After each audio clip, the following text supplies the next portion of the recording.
sports. We are Blackmore. We are Wisconsin.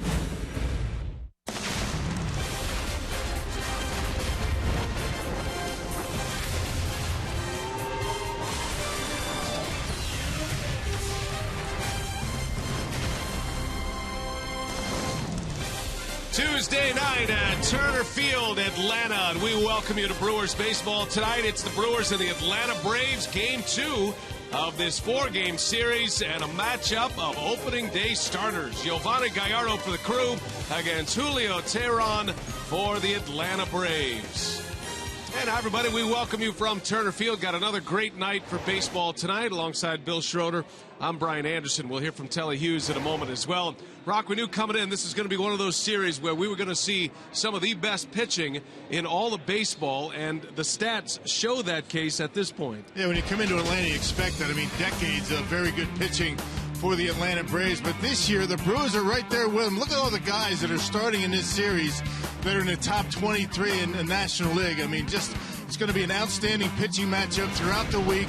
And one of those guys right now, Yovani Gallardo, had a terrific month of April. He had a 2-0 record with a 191 earned run average, but not so great in May. He's got a 5.50 ERA, 5-1 career in 8 starts against the Atlanta Braves, and that 179 earned run average. The number one starter for this ball club.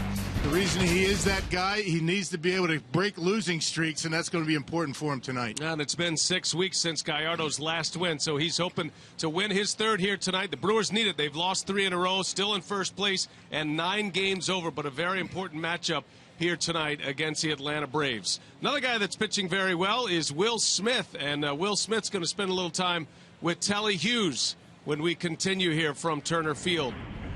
Telly will sit down with the Noonan, Georgia native right after this.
this four-game set against the Braves at Turner Field in Atlanta, where coverage of Brewers baseball continues on Fox Sports Wisconsin. I'm Telly Hughes. The crew dropped the series opener, but that didn't dampen the spirits of the long-awaited homecoming of Brewers reliever Will Smith. Will, who is from nearby Noonan, has waited his entire life to suit up and play a game at Turner Field, and last night, that dream became a reality. I've dreamt about this day for a long time. Being in the bullpen, I don't know if, I might not get in, but, just being here actually on a team, it's an amazing feeling, especially, me and my mom would drive up 85 right out here on the way to summer practices. I told her, someday I'm going to play in that stadium, and, yesterday it finally came true, and it was a pretty cool feeling. Coming up, the Brewers look for a bounce-back effort behind the right arm of Yovani Gallardo. Brian Anderson and Bill Schroeder are on deck with the first pitch between the Brewers and Braves, next from Atlanta.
Home improvement needs at Menards.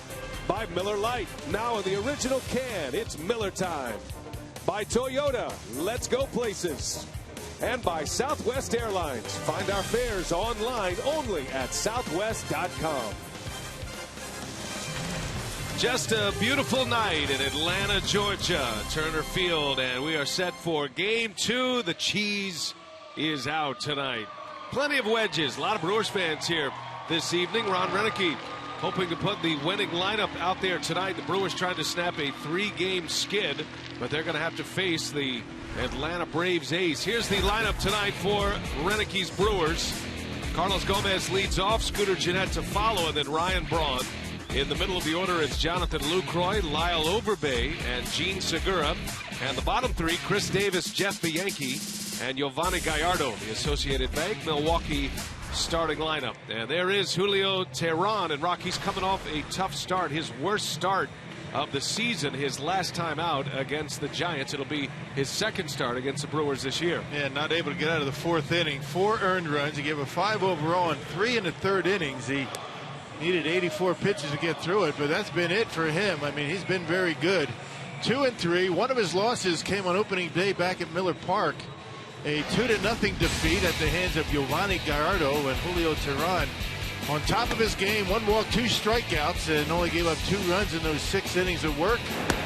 He has been able to rely heavily on that power sinker, 92 miles an hour. He's got an arsenal of off-speed pitches. A good start for Tehran in Milwaukee, but picked up a loss. Let's take a look at the defense for the Atlanta Braves behind their ace. It is courtesy of Menards. Justin Upton in left, BJ Upton in center with Hayward in right. An infield of Chris Johnson, Andrelton Simmons, Ramiro Pena, and Freddie Freeman. And a late add to the lineup, Gerald Laird is now catching. That was a lineup change that came down just moments before we hit the air today. Evan Gattis is a late scratch. We have not gotten word yet from the Braves clubhouse on why he is not playing here. Fielding Colbreth, the crew chief. He's the second base umpire tonight. Calling the balls and strikes is Seth Buckminster. Brian Knight and Manny Gonzalez join Colbreth on the bases. Four-man big league umpiring crew in place. 78 degrees. Just beautiful here in Atlanta, Georgia. That temperature expected to rise over the next 2 days. Supposed to be in the 90s by the time this series ends on Thursday. This is game 2 of a 4-game set. Brewers dropped 2 out of 3 to the Braves in Milwaukee in the opening series of the year, and then they lost last night in a game that got away from the Brew Crew in the bottom of the 8th inning when the Braves scored 5 runs. So the stage is set, all the pieces in place. Carlos Gomez ready to lead off. And Tehran matches up with Laird. The game's first pitch on the way. And away we go as Gomez takes a big swing at a breaking ball.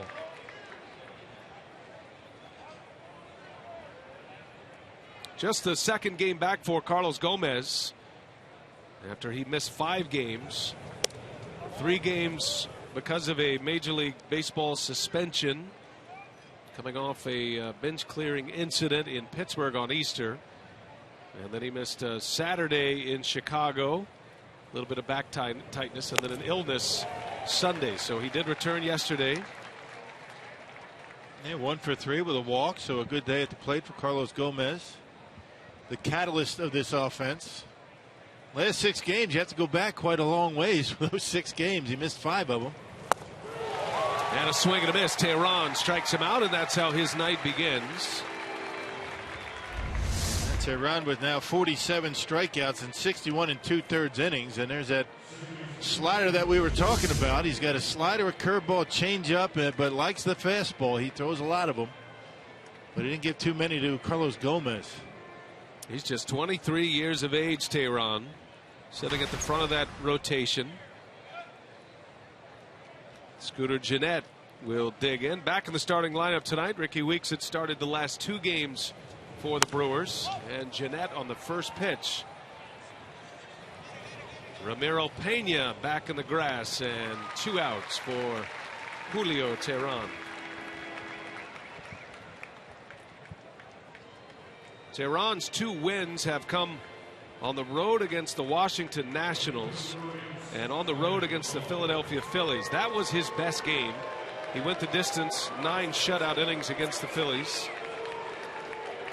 And that really hasn't had a bad game except his last one against the Giants. And last time not very good. He's lost back-to-back starts, and both of those losses have come at the hands of the Giants. But that Philly game was his last victory. It's been a while for both of these starters today since their last win. Yeah, Gallardo beating Tehran on opening day. Gallardo hasn't won since April 6th. Tehran, it's been since April 16th. On the corner, called strike, quickly 0-2 against Ryan Braun. Braun went deep last night, home run to right field. That brought the Brewers within a run in the 8th inning. And then things got out of hand in the bottom of the 8th. Popped him up. And this is going to be a breeze of an inning for Julio Tehran. 1, 2, 3 on 8 pitches. And the Brewers go in order. And now it is Gallardo's turn. The Brewers opening day starter on the Turner Field mound when we continue.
in the South in Atlanta, Georgia.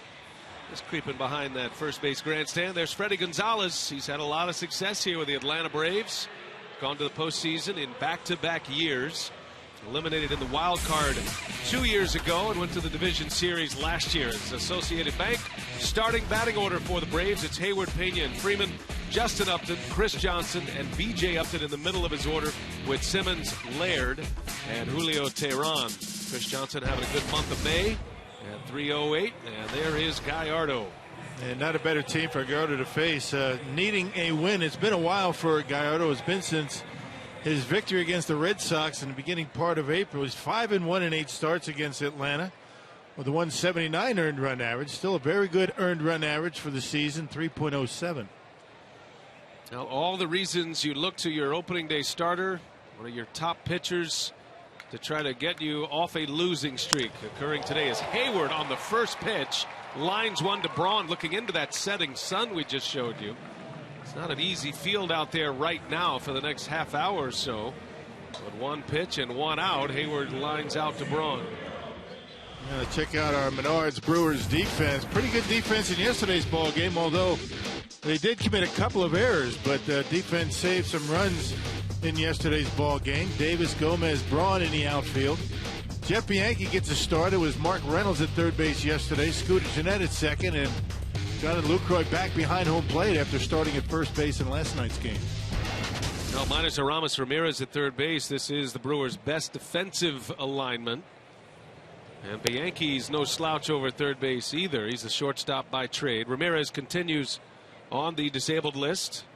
And he's out with a hamstring injury, hoping to return on the next homestand. Brewers certainly need his bat. Ramiro Pena elevated into the batting order tonight after the scratch by Evan Gattis. Pena was in the original order batting 8th. But he's in that 2 spot now, which is a pretty sweet spot in front of Freddie Freeman. Much better against right-handed pitching. Veteran utility man Pena. And you would expect with the numbers for Gallardo against the Atlanta Braves, not too many of these Braves in the starting lineup have had much success against Yo. The best numbers against Gallardo, Freddie Freeman, he's only hitting 250, 2 for 8. Everybody else considerably under that. So he's had good success against this offense. Well, Gallardo's complete game came against the Braves a couple of years ago, and for a long while, for over a season and a half, that was the last complete game for the Brewers until last season. A 5-1 record in those 8 starts. Just 11 earned runs in 55 innings. And another line drive out. So the Braves with 2 hard hit balls right at Brewer fielders. 2 up, 2 down for Gallardo. A couple of Adam balls. Good luck for Giovanni Gallardo. Not so good luck for these Braves hitters so far. Sun could present a problem, at least early on. We saw a little bit of a problem in the outfield last night. And that's what Ryan Braun's looking at right now. And you're always hoping to just get through these innings until that sun can set. It can be a difficult spot. Same ballpark configuration as far as north and south as Wrigley Field, where the sun sets beyond the third base grandstand. Freddie Freeman coming off a 3-hit game against the St. Louis Cardinals on Sunday. He homered yesterday against the Brewers, had a couple of hits. And last 2 home runs for Freeman yesterday and the day before against the Cardinals, both coming to the opposite field. Got to be careful with this guy. And he pulls that one, and Braun looking into that sun, able to make the catch. Wow, 3 rockets, 4 outs, 3 up, 3 down.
Let's take a look at our Felco All-Star Update. Those are the Brewers you can vote now at Brewers.com. Each email account you can vote up to 25 times. As you can see, Aramis Ramirez is amongst the Brewers that you can vote on, and had a chance to see what Aramis was doing earlier today. He did some more light jogging. Ron Renicky said he's still coming along. As for Jim Henderson, he had another bullpen session, and now he is set to go out on a rehab assignment. He will head to Huntsville, AA Huntsville, on Thursday, and Ron Renicky said that he will make at least 3 appearances to see if he can finally get that stuff back. And the reason why he did not go to Nashville is because Tom Gorzolani is already there, and he didn't want 2 pitchers rehabbing in the same place. So those are the updates on the injured Brewers. As for the Braves catcher Evan Gattis, he was scratched, a late scratch, because of a viral symptoms. So that's the reason why he is not in the lineup and behind the plate for the Braves tonight, B.A. All right, thanks, Telly. Good job with the updates. Gerald Laird catching Tehran for just the 2nd time this year, as Jonathan Lucroy leads the way here for the Brewers. Yeah, good solid defender, Gerald Laird. He's been around, and he's the guy that doesn't mind being the backup. Does a good job defensively, and every now and again you make a mistake, he will hit a home run for you. Braves have had very good backup catchers over their winning years here lately. So with David Ross and now Gerald Laird. Good reports, though, on Jim Henderson. I know he's feeling good about the way he's coming back, and no soreness after his mound sessions on the bullpen. He's anxious to get back. That's only going to strengthen the bullpen, but it is going to force, he and Gorzolani are going to force some major decisions for the Brewers as far as personnel goes. I don't think Lucroy takes high. Yeah, Henderson might not be back until he's able to, without any real problems, pitch back-to-back days. I mean, stay down there until he's able to do that. That shoulder weakness, tightness, whatever it is he had, that hopefully he's going to be able to come back. You only can imagine how good that bullpen is going to be with a healthy Jim Henderson. Well, the Brewers are hopeful he could make it back by June. Try to get him to the end of this month and be patient with him. You certainly don't want to bring him back and have a setback. Brewers medical staff gets a lot of praise around baseball for the way they handled injured players and how they do allow players to go through the process to come back when they're ready, and that always pays off down the stretch. It is May, after all, and you have to be very careful with injuries, especially to some of your key performers.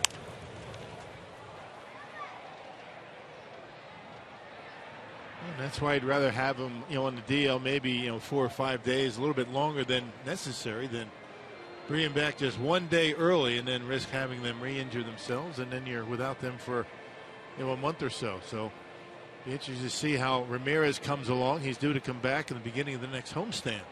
Not sure that's going to happen, but he's going to have to go on a rehab assignment too. He's eligible Monday. That'll be a day game against Baltimore on Memorial Day.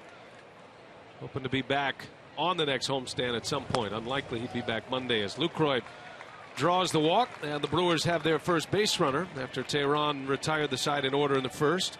And Rock, how about 3 things on this 23-year-old hurler? Just to keep in mind, only 84 pitches his last time out, so you figured Tehran might feel a little bit strong here tonight at San Francisco. He's lost his last 2, both coming against the Giants. That's the first time in his short career that he's lost back-to-back games. And he likes that fastball. Talking to Johnny Nairn today before the game, saying that fastball has some good sink. Will also throw a slider and a curveball and a changeup. So Julio Tehran is one of the better starting pitchers in the National League. Overbay right off the end of the bat, and coming in is Johnson, and a close play. They get Overbay at first. Nice play, Chris Johnson, known more for his bat than his glove, but did a nice job on that one to get the out. Works like a sacrifice bunt. It does advance Lucroy to second. I thought that once that ball got by Julio Tehran, that it was going to be a pretty good chance Overbay might be able to beat it. But look at the play by Chris Johnson. Bare hand pickup and right on the money, getting Overbay by half a step. Well done.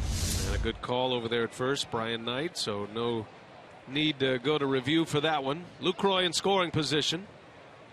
Here's Gene Segura now in the role of run producer. And Segura sends that one to center. Lucroy's going to tag, and Upton with a good arm makes the play, and Lucroy wisely goes back. Segura just missed that one on the bat on the second out. Well, just a little bit out on the end. Tehran is trying to establish breaking pitch against his Brewers lineup. You can't blame him. This is what he did yesterday. Got the Brewers back to within a couple of runs in that ball game. Home run number 5 for Chris Davis yesterday. Our Powerball home run count. Got a fastball middle in, knocked it out of here. He needed that. That was his first hit of the road trip. He had been 0 for 9 until that home run. And it was a boomer, as you could see, well back up into the bleacher seats in deep left center field. Yeah, that home run actually made it 3-2 at the time. So the Brewers able to claw their way back. Boy, Brewers had a good opportunity to steal that one from the Braves in yesterday's game. That would have been a nice win.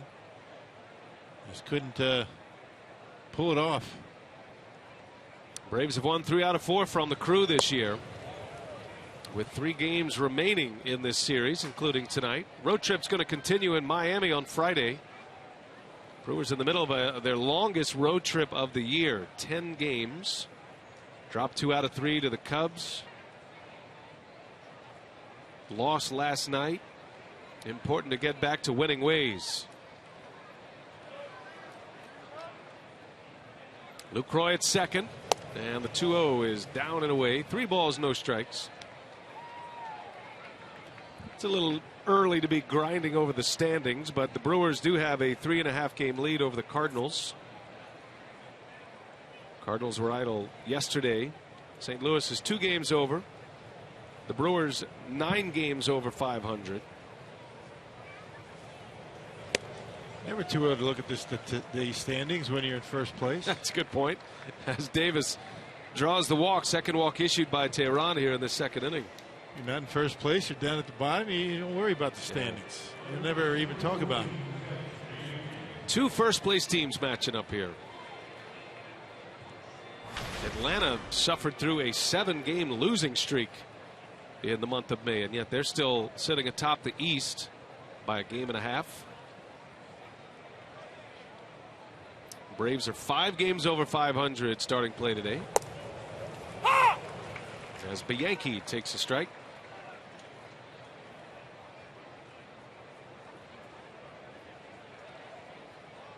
Two walks have runners at the corners. Bianchi batting in the 8th spot in the lineup.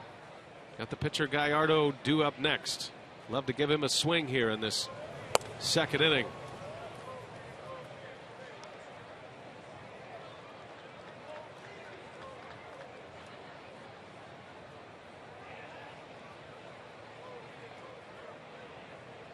They shift on Bianchi. They shift on everybody these days. Bianchi very capable of punching one in that hole between first and second. And Bianchi pops it up. Coming in is Hayward. And Tehran works around a couple of walks. Brewers strand 2. Failed to score in the second. Braves are coming up.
coming to bat.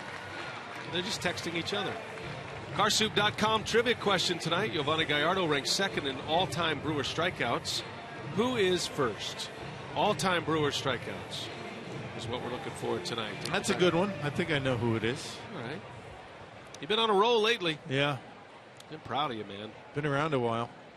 You've seen a lot. I forgot a lot, too.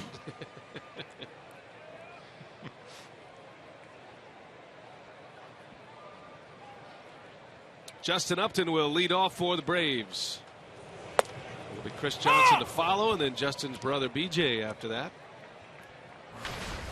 Upton coming to Atlanta prior to last season from the Arizona Diamondbacks, and getting his brother in the mix as well as a free agent, still under contract. Both of those guys. Braves have a lot of players under long-term deals. Some are coming to an end over the next 2 years, but they've really been aggressive locking up what they're calling their cornerstone players. Guys like Freddie Freeman. Jason Hayward was one of the first ones to sign an extension. Their pitcher tonight, Tehran, is on that extension list. And they signed Chris Johnson to an extension prior to this year beginning as well, a 4-year deal. And you see that more and more with organizations trying to lock up their young players before they're able to make the really big money. You know, in arbitration and free agency, and keeping them around for a while. A little bit of a risk for the organization to do that, the long-term deals. You know, 4, 5, 6 years, but Hayward signed a 2-year extension. They got him fairly cheap. Upton goes through, unable to check his swing. Gallardo strikes him out. And the first out that has missed a bat for Gallardo, and a good pitch that Upton couldn't lay off of. Yeah, that curveball is so important for Yovani. He doesn't throw as many as he used to. It's more of a put-away pitch as opposed to flipping it up there for a strike early in the count. That's why he's been able to do a little bit better job this year of managing his pitch count.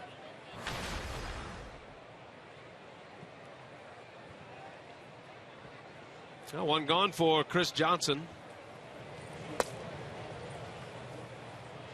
He did a deal very similar to Jonathan Lucroy. Went to the ball club as Lucroy did. Lucroy got a 5-year deal. But Johnson, who almost won a batting title last year, was fairly aggressive through his agent with the Braves, and they were more than happy to accommodate. I think he came in at a probably lower number than he could have gotten, say, if he'd have gone into free agency down the road. But he wants to be here, and that guaranteed money means something. As Johnson off the end of the bat, easy out for Gallardo, and 2 up and 2 down in the second inning. And not so much anymore, but it always used to be the old adage, you make your big money in your second contract, but that's not the case anymore. These guys are getting rich early on. You know, first, second year, their organizations tying them up for big contracts. And you just can tell. I mean, guys like Jonathan Lucroy, Gomez, these guys have relaxed after signing those deals, and look what they've been able to do. So here's BJ Upton. And this is the other side of a long-term contract, at least so far for the Atlanta Braves. BJ has not had a very good start to his Atlanta Braves career, and he's in year 2 of a 4-year deal. So you win some and you lose some. They're hoping BJ Upton will turn it around. He leads the National League in strikeouts. His brother is right behind him. Both of these clubs strike out a lot. Yeah, Upton last year, a 184 batting average, 9 home runs, 26 RBIs, and certainly a far cry from what he was able to do over in the American League with the Rays.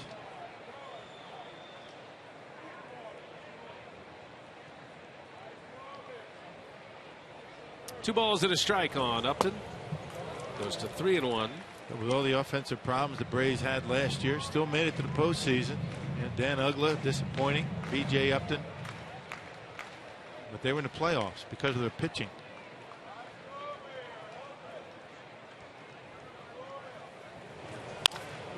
Hard hit ball. Bianchi, beautiful play to his feet and makes the throw in time. And Gallardo, 6 up and 6 down, has a strikeout. 2 scoreless in the books. Turner Field.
Brought to you by Piggly Wiggly, the official supermarket of Fox Sports Wisconsin. By Marshfield Clinic, don't just live, shine. And by First Supply, with 115 years of service and 28 locations, professional contractors choose First Supply. No score as we head to the third inning at Turner Field.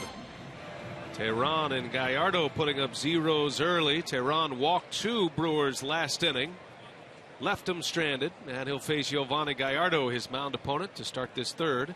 Gallardo, Gomez, and Jeanette, 9-1 and 2, due up for the Crew.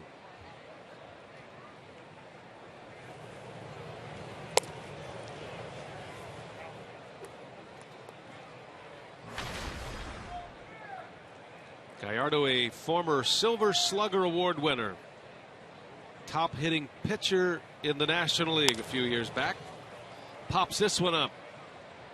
Ramiro Pena, the second baseman, will make the call in the catch. And the first out here in the third inning for Tehran. Yeah, the Brewers return home Monday, May 26th to begin an exciting homestand featuring matchups against the Orioles, Cubs, and Twins. And with Brewers dynamic deals, tickets are available for as low as $9. To find the best values on Brewers tickets, go to brewers.com/deals.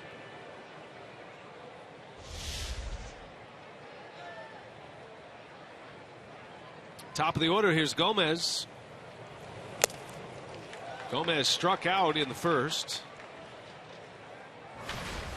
Carlos still has to go through a lot of phases of rehab and preparation before every game. That tightness in the back, says by the time he gets to the game, gets the adrenaline going, it's no problem, but he spends a lot of time in the training room.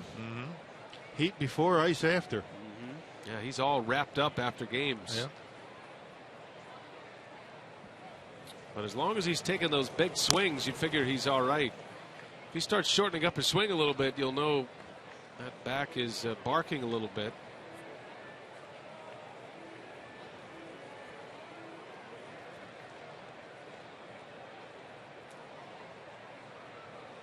Well, you can understand why he's got back issues, right? Just by the way he plays. I mean, not just the way he swings, but the way he throws himself around in the outfield on defense.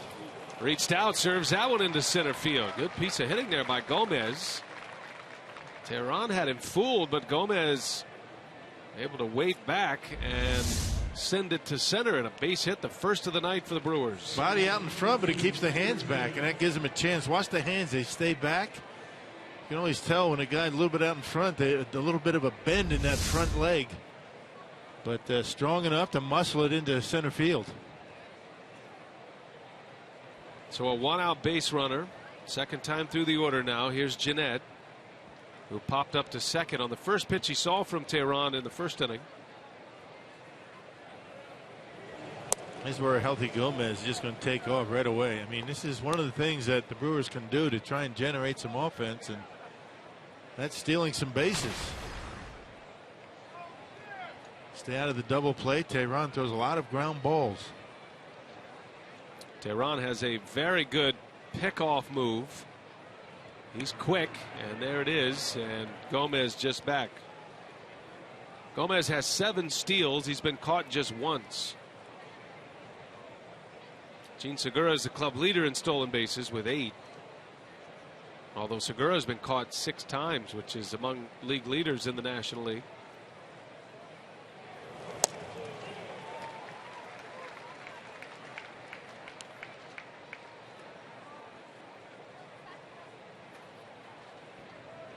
Ryan Braun to follow. Jeanette trying to get him to the plate with some men on base.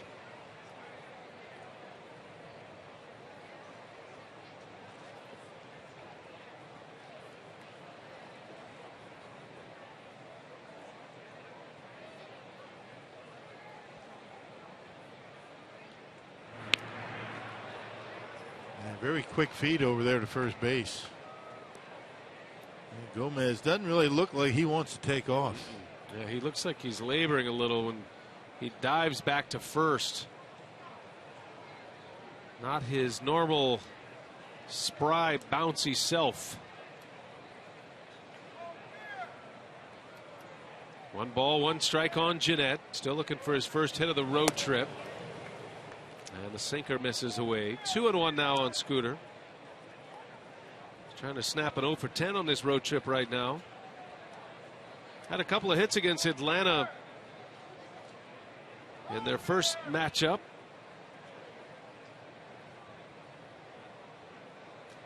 On an opening day roster for the first time at the major league level. Scooter Gennett in the air, right center, long run, but B.J. Upton will run it down. Gomez has to retreat. Too much speed in that outfield for one that high, as Gennett is retired for the second out. Yeah, center on that when you got yourself a double, probably run on the board. And one thing I've noticed about Tehran so far in the first 3 innings, a lot of breaking pitches, a lot of off speed, keeping the Brewers off balance. No secret the Brewers are a good fastball hitting ball club.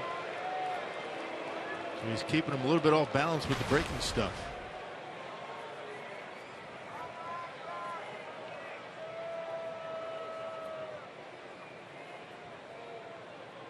Now Braun has been driving the ball to the opposite field since coming back from that oblique injury. And with that in mind, Tehran trying to pound him inside. They're not giving him anything on the inner half of the plate for strikes. When they come inside, that's normally what they're doing. Pretty good spray chart right there for Ryan. Pitch him away. He's going to take it that way, and he'll do it with power. He did it last night. Braun also had a double off the right center field wall in Chicago on Sunday that narrowly missed being a home run. They call it pole-to-pole power. Braun can hit him out anywhere in the ballpark. Pulls that one. Johnson backs up. Long throw across the diamond is in time, and Braun is out, and the side is retired. Brewers get their first hit. Gomez with a single. They come up empty.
Jimmy John's freaky fast delivery, got a hot shot, recovered, made the play to end the inning on a bullet by B.J. Upton. That's how the second inning ended for Gallardo.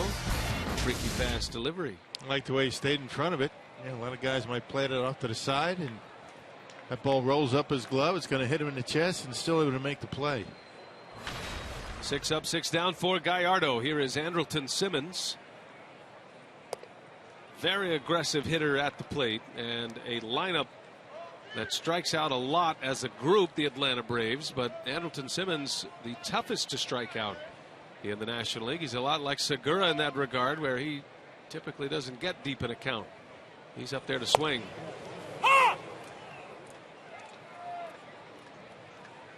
Great shortstop matchup in this series with Segura and Simmons.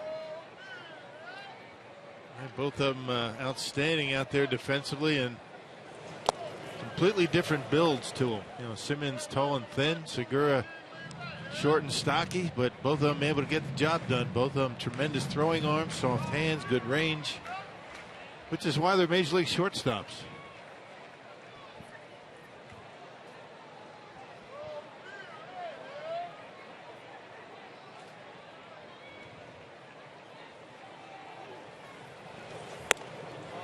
Gallardo misses. 3 balls and a strike. 2 of the bright young stars in the game at that position. Segura making the All-Star team last year. First time All-Star in his first full season in the big leagues. Simmons sends that one deep. That is way back and gone. Andrelton Simmons. A mammoth home run off Gallardo, and the Braves strike first here tonight. It's 1-0 Atlanta. They're falling behind the count 3-1, and came into Simmons with a fastball right down the middle, and he didn't miss it. Way back out there in left. That was about 10 rows back. No cheapie there for the Braves shortstop. Check it out. 3-1 up in the zone, and he able to turn it around. He knew it as soon as he hit it.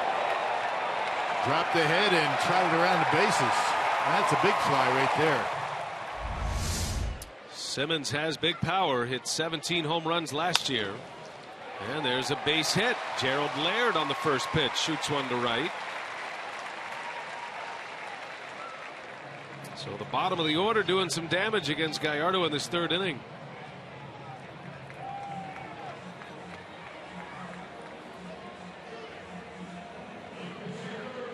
Home run number 4 for Andrelton Simmons.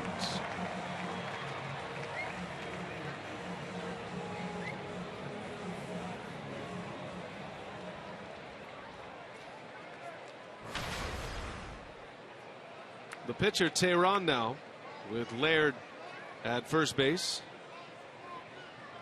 Up there to bunt. Tehran leads the Braves pitching staff in sack bunts, and Lucroy, this is a foul ball. That was close. Yes, it was. Remember, you can't go to review on batted balls fair or foul in front of the base. So if it's in the infield, it's not reviewable. That's been some heavy controversy here over the last few weeks.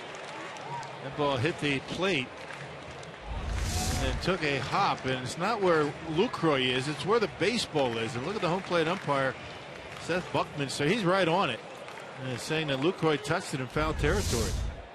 Doesn't matter where Lucroy is.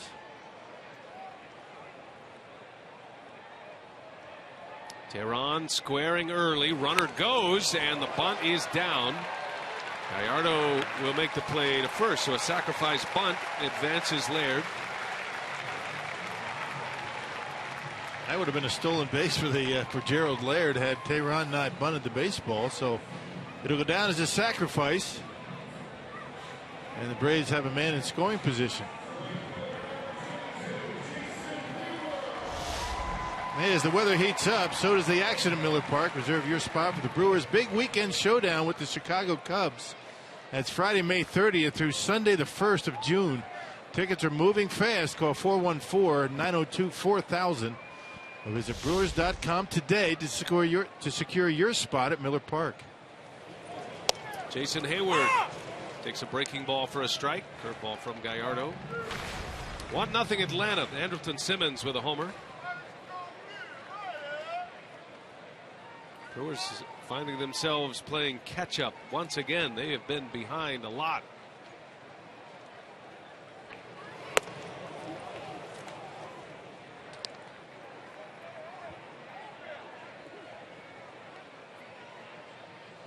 Braves have a pretty impressive stat when they score first. Take these stats as they come, but the Braves are 16-3 this season when they score the first run, as Hayward pops it up. Jeff Bianchi coming in on the grass, and he'll make the catch for out number 2. Really no surprise a statistic like that when you have the best team earned run average in all of baseball. These guys, these Braves, don't give up many runs. They don't need many to win. Next to last in runs scored offensively, but they've allowed the fewest runs in all the National League this year.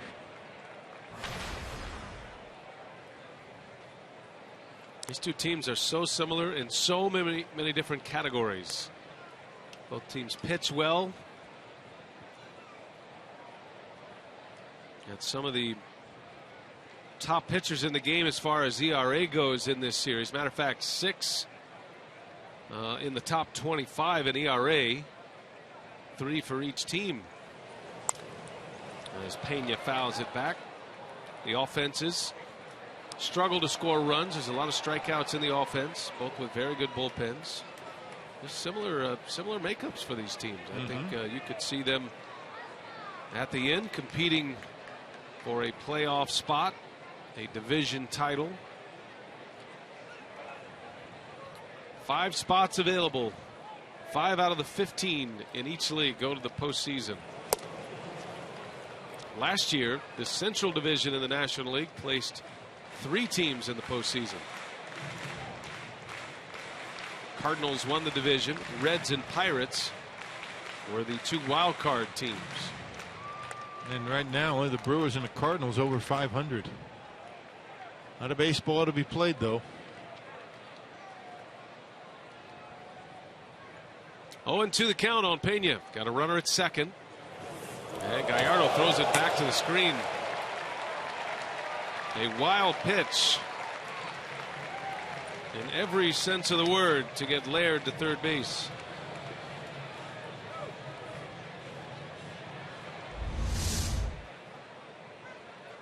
I'm not sure what happened there, but you can see the fans in the first row. Not too many times a pitch lands over their heads on a fly. Lucroy saying, settle it down, Giovanni.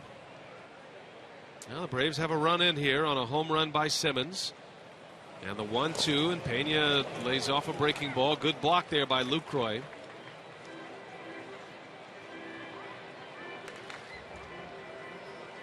Part of the danger with a runner at third base. And Gallardo, along with all these other starters, pitchers, have great trust in Lucroy to block pitches in the dirt. There's not a whole lot of room behind home plate, so it's not a guarantee that he could score even if it does get by him. Yeah, but at least down in the dirt, catcher has a chance. Didn't have much of a chance on that high fastball. Get that pad behind home plate. You know, that ball gets by, it bounces off that pad, and the runner has to be very careful when he takes off.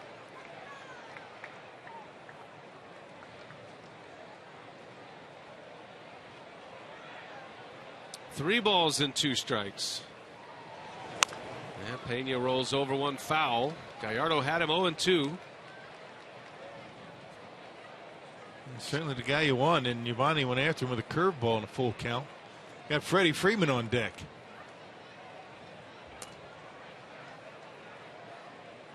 Braves as a team among the worst in the National League with runners in scoring position, but Freddie Freeman is one of the best. Atlanta hitting just .236 with runners in scoring position this year. 3-2 pitch, and Pena able to lay off. Gallardo went back to the curveball. Pena checks his swing, and Gallardo's going to have to face Freddie Freeman here. Yeah, interesting decision to go with curveballs to a guy like Pena. And you risk walking him, which he did. Almost got him to swing, but able to hold up. Now he's got to deal with Freeman with a couple of men on.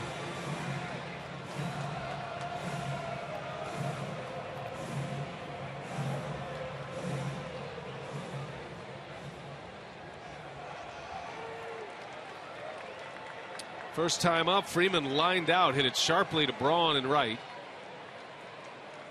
Freeman now 2 for 9 lifetime against Gallardo.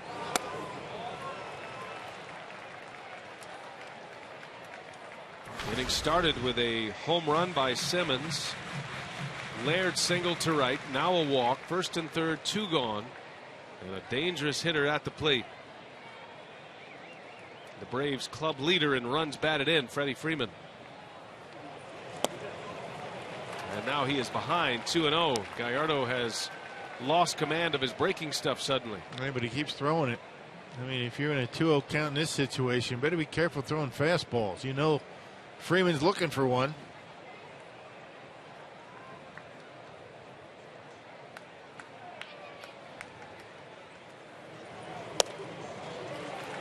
Three 3-0. Justin Upton would be next.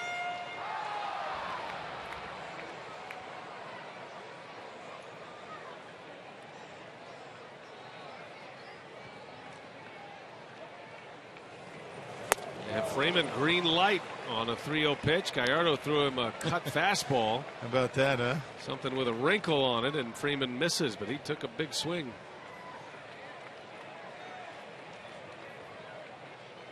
Freeman likes the ball down and in. That's his sweet spot. See what it gives him here. 3-1. Another breaking ball. Full count. Last night, Freddie Freeman, just to give you an idea of his power, Peralta tried to get a fastball by him, and Freeman sent one out opposite field. Davis almost made the catch. Lost his glove in the process.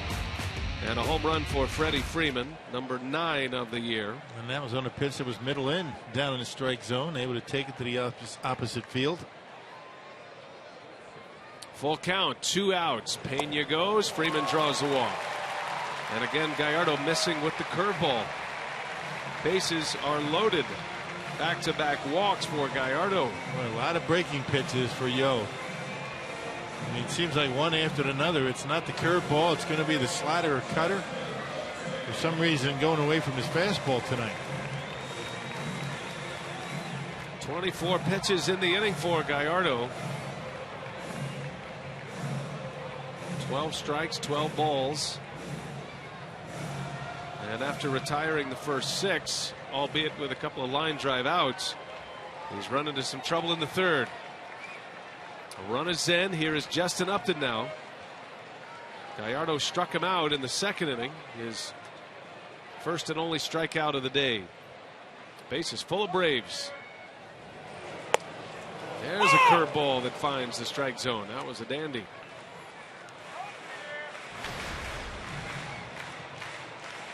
And Justin Upton says, oh, now you start to throw one for strikes. And it's so effective when you're able to throw that pitch, first pitch for a strike, particularly with the bases loaded.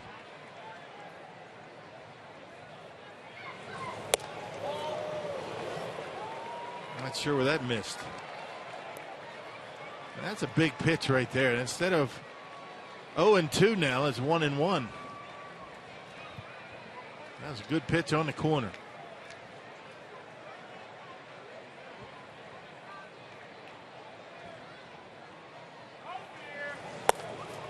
2-1. And Gallardo's going to be forced to come in there now. Chris Johnson on deck. He's relied on the curveball this inning, and no reason to think he's going to do anything else other than that. Fastball situation, probably going to go with some type of a slider. We'll see. Big spot, 2 balls and a strike. Base is full of Braves, and Upton pulls one through the hole, a base hit. Coming in to score is Laird. Pena behind him, throw is cut off, and both runners will advance. 2 in on a base hit by Upton, and it's 3-0 Atlanta. And it was a curveball and a 2-1 count. That one hung up in the strike zone, and Justin Upton able to find a hole in the left field. And the Braves not slowing down. Pena able to score easily. Aggressive base running by Freddie Freeman to get into third base.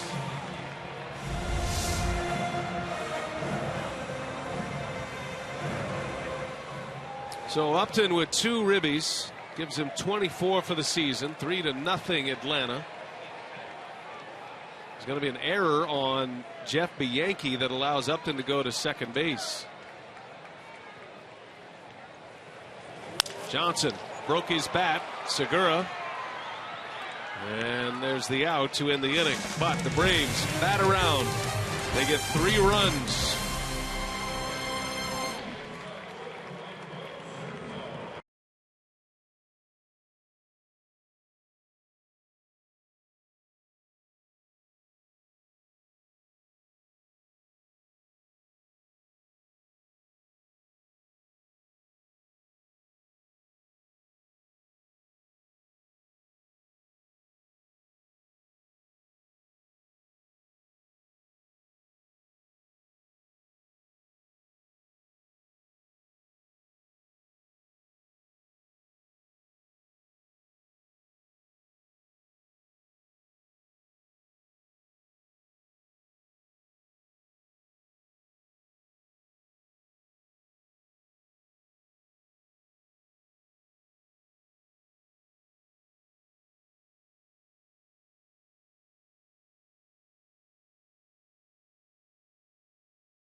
Lead 3-0. Brewers coming up in the fourth.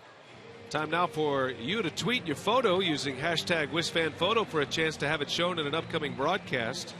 It's all brought to you by AT&T.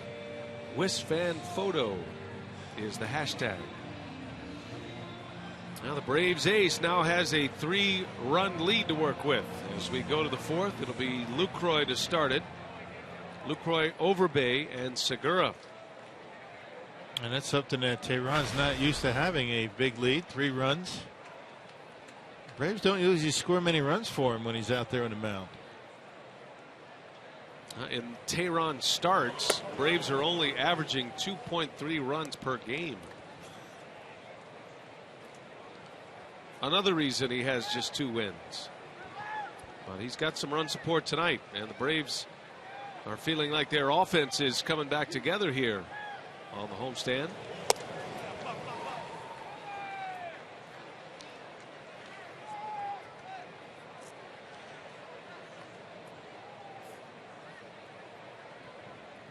Brewers have just 1 hit. That was Gomez last inning. Lucroy walked his last time up.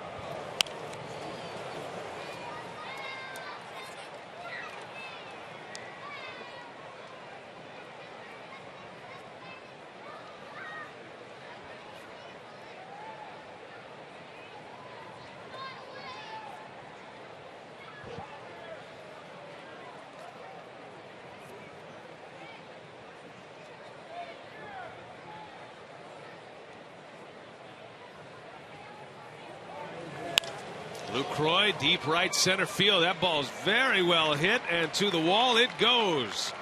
Lucroy into second with a double. Boy, he scalded that one into the gap in right center, and the Brewers get a double to start the fourth. Stays on the baseball so nicely. I mean, it's just one at-bat after another. Always has that disciplined approach. Nice easy swing. Look how well he's balanced after that swing, and able to hit that one a ton into right center. Opposite field, gap-to-gap type hitter for Jonathan Lucroy. Make a mistake on him, he'll pull one and knock it out of the ballpark.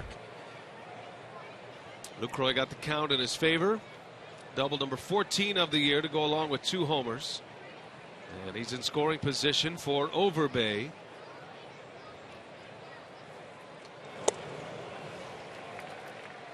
And Brewers need to answer back in this inning. You got to jump back on the scoreboard, get something on the board, and get some momentum offensively. They're due.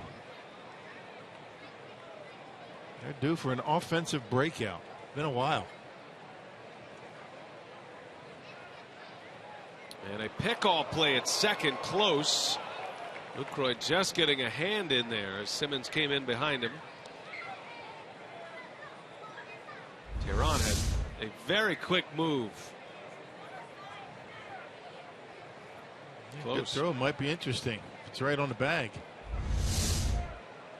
Simmons was trying to get his leg down to block Lucroy off the bag.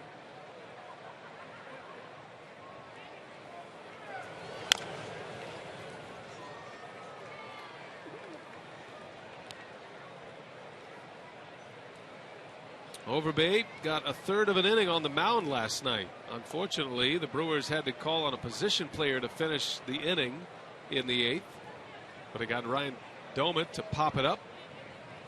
He said he threw 1 breaking ball and decided that'd be the last breaking ball. You don't want to hurt your arm. No. He bounced it in there. And Overbay strikes out. So unable to advance the runner, and Tehran picks up his first out on his second strikeout. It looked like a slider, kind of a backup slider on the outer half of the plate. And Overbay a little bit out in front.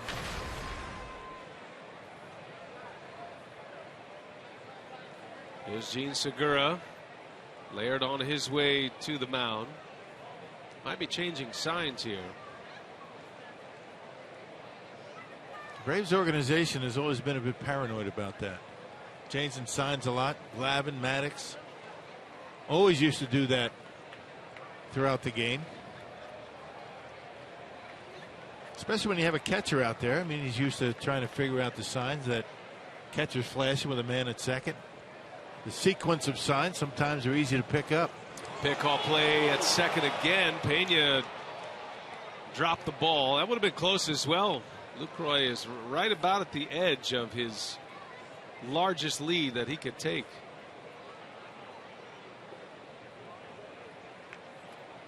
Yeah, with these shifts, it's easy to have pickoffs at second base. More times than not, you have a defender right behind the bag. That in itself is going to keep a runner a little bit closer to the base than normal. And that could pay off for a defense on a base hit to the outfield. Braves have good arms in their outfield. No balls and a strike on Segura. Down and in. And now more than ever, very important for base runners to be aware of where these fielders are being positioned.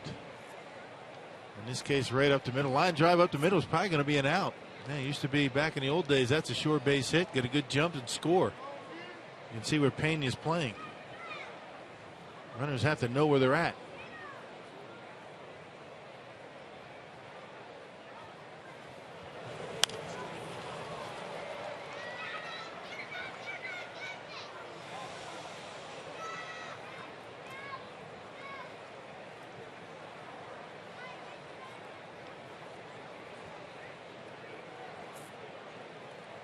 '23-year-old Tehran against the 24-year-old Segura.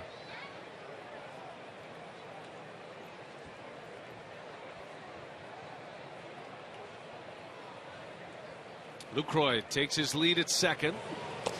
And Segura able to lay off a breaking ball. 2-2 now. Last year, Gene hit .294. Had his average up over 300 for most of the season. Had a little bit of a fall at the end of the year, and by his own admission said he ran out of gas. He had played a full winter ball season the winter prior to last season. Actually won a batting title in winter ball last year.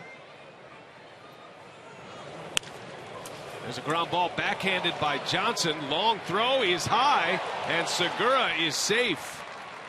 Freeman had to come off the bag. And Segura will reach first and second with one out for the Brewers. That'll be an error on Chris Johnson. That was a nice backhand pickup on a tricky hop. Knocked it down, and for his trouble, he's going to get an error on the throw. Not on the backhand. It wasn't able to keep it in his glove, but the high throw. Well, the Brewers bring the tying run to the plate. Here's Chris Davis, hoping to do what he did last night. Hit one into the seats. Braves got 3 in the bottom of the third. And Davis pops it up.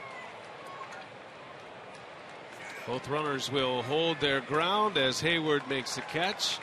And the second out in the inning. Those are the kind of at-bats that are starting to build up for the Brewers offense.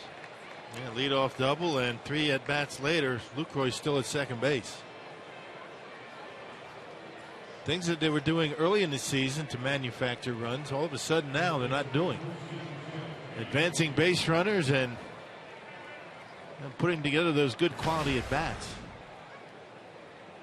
A lot more pressure on an offense and an individual hitter when you're playing from behind. Those at bats become so important even early in a game.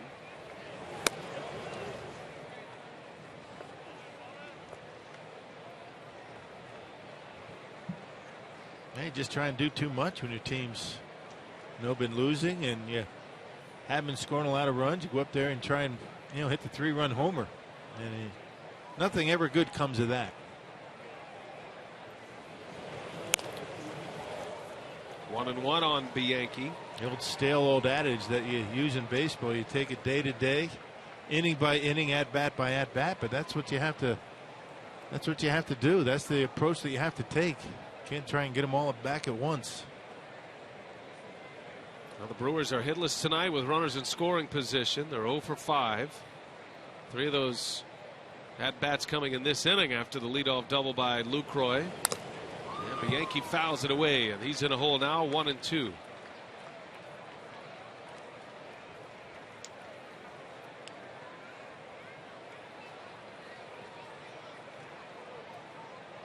Tehran's last start against San Francisco, he did not get out of the 4th inning. Had 5 walks in that game.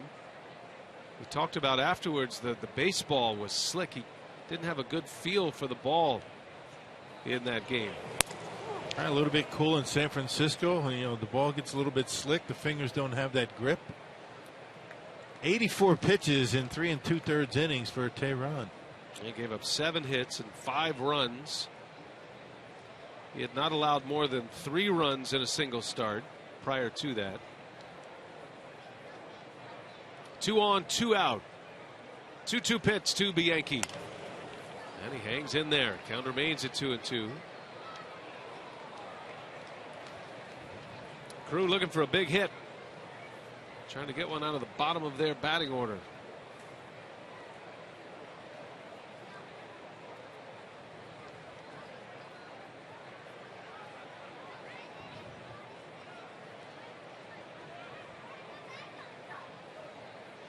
Ready for a 2-2. Count goes full.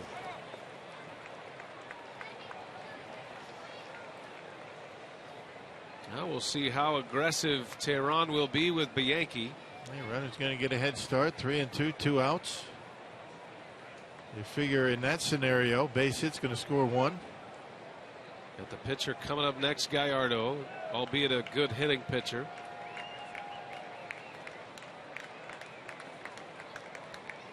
Full count. Tehran looks over the runners. And Bianchi pops it foul and out of play. He's hanging in there.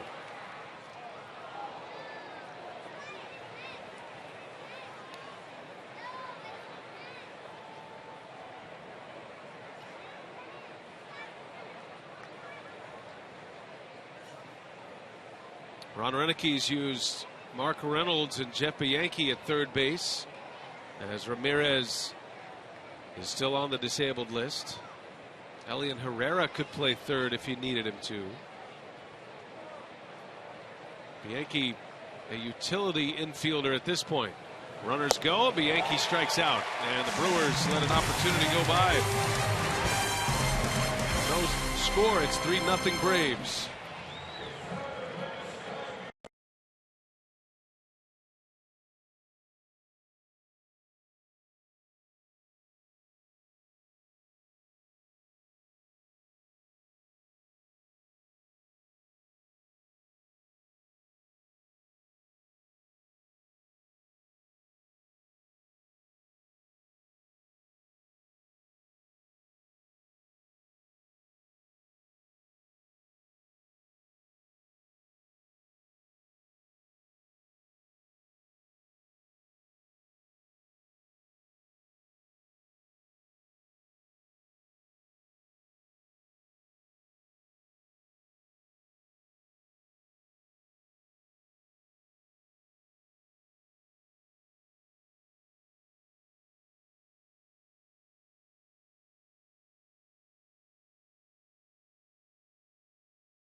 Against Gallardo.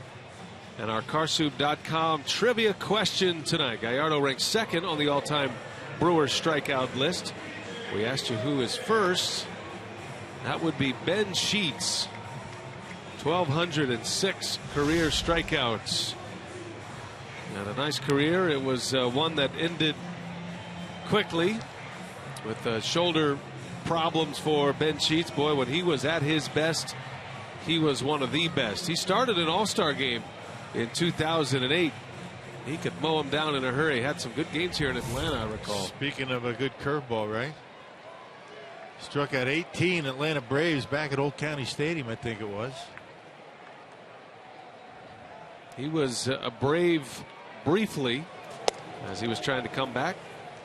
Played with Oakland, coming back from that shoulder injury. Oh, Ben Sheets. At some point, Gallardo will, if he stays healthy, pass him on the strikeout list this season.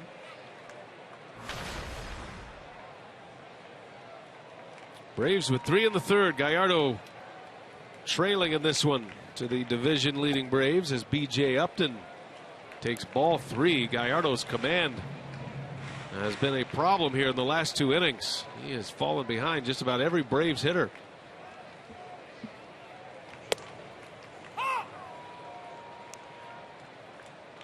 Last 2 innings, Gallardo with 15 balls, 13 strikes.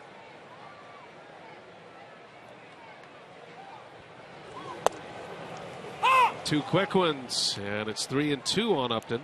Yeah, that 18 strikeout game for Ben Sheets actually was at Miller Park in 2004. May 16th, 2004.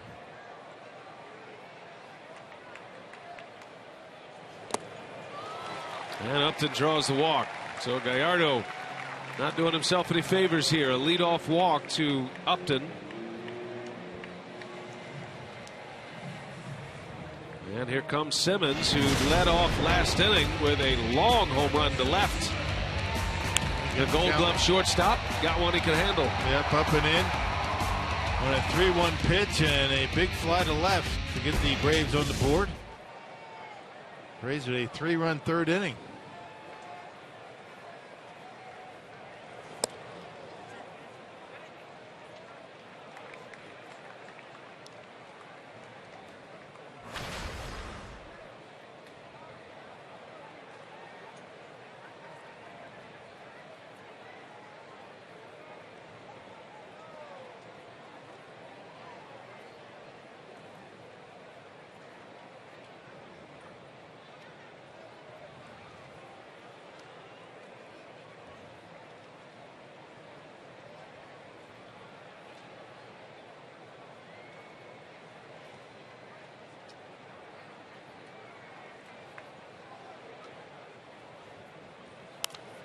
Simmons a little late on that one.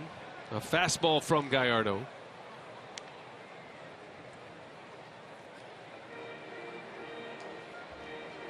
A lot of breaking balls for Giovanni Gallardo in that third inning. Let's see if he changes up the pattern a bit. Maybe goes more fastballs. And uses the breaking ball for the put-away pitch. That's normally what he does.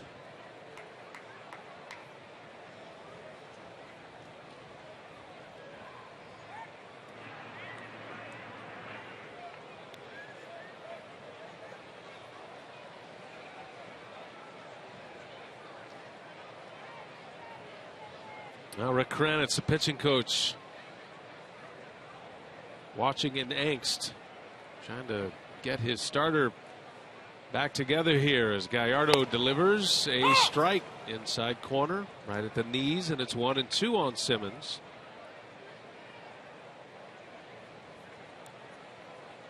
Now the last 3 starts the Brewers have had, starting with Estrada, really the last 4, it's starting with Garza in Chicago. It's been a tough turn through the starting rotation for him. Throw to first, got a chance. Oh, just back is B.J. Upton. Had him lean into second. He kind of slipped on his way back, too. But still able to get back. A little bit of a flinch and able to get the hand in there. Brian Knight, first base umpire, calls him safe.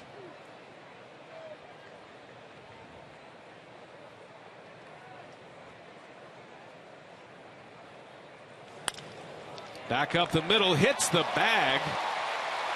B.J. Upton on his way to third as Simmons is aboard with his second hit. That was headed for center field. Now Simmons on his way to second, and the throw is in time for the out. The Brewers very fortunate there to get it out. A little over-aggressive base running by Simmons. Let's see if Freddie Gonzalez wants to go out and have a chat with the second base umpire just to give his video crew a chance to take a look at that one. That looked pretty close. See if Simmons was able to get his hand in there. Fielding Culbreth, the second base umpire.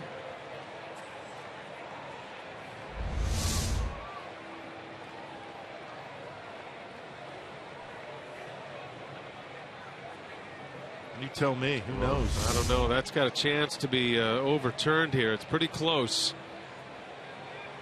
Trying to stall for time, having some nice friendly banter until he gets the thumbs up or thumbs down. Looking over into that dugout. Could be a huge call. And the replay review center in New York. You get 30 seconds, and they're about at that point. And thumbs down. So not close enough for the Braves to want to challenge this.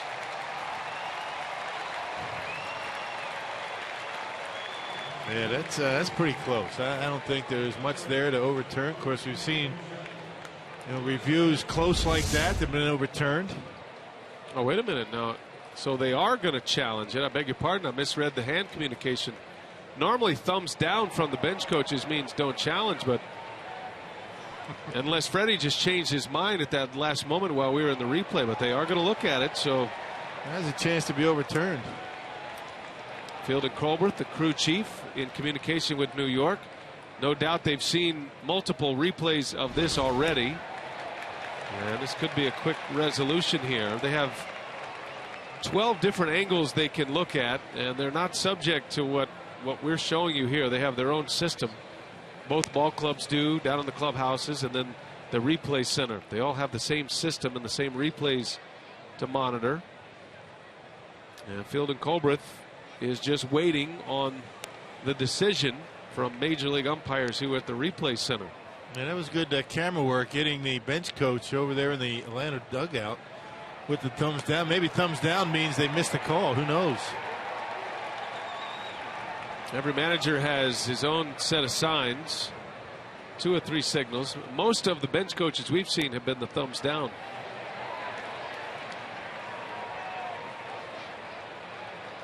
They're taking a long look at it, which the longer they look, the worse it can be for the Brewers in the spot like this, because they're trying to determine if that hand was on the base. It's close, no question.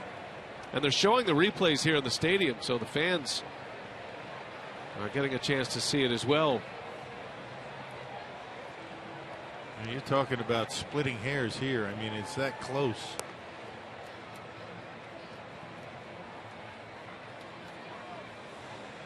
I mean, think about how close that call is. An umpire has to make a decision right away. And here it comes. Headsets are off. Culbreth will make the signal, and he's safe. And they reverse the decision. So the call is overturned. And now Gallardo is in a mess here again, saying the hand got in there. This could be the definitive look here. It's not the left hand, it's the right hand that sneaks in there, and that's awfully close. Simmons also did a pretty good job keeping himself on the bag. The hand falls off, but able to keep the foot on the base. That review lasts 2 minutes and 15 seconds. And Simmons officially goes to second on a fielder's choice. Second and third, nobody out. Here's Gerald Laird and swinging away at the first pitch.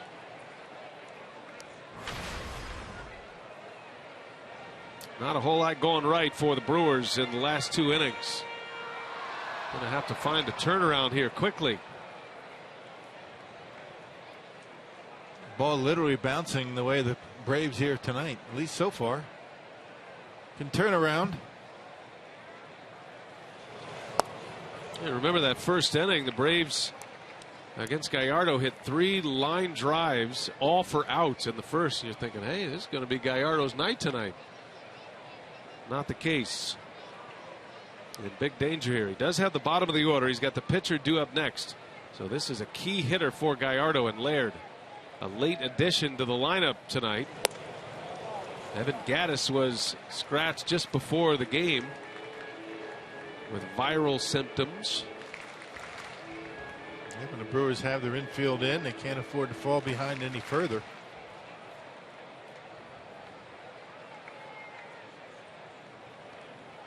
Two and one to the backup catcher, Gerald Laird. He was late, and it's 2-2.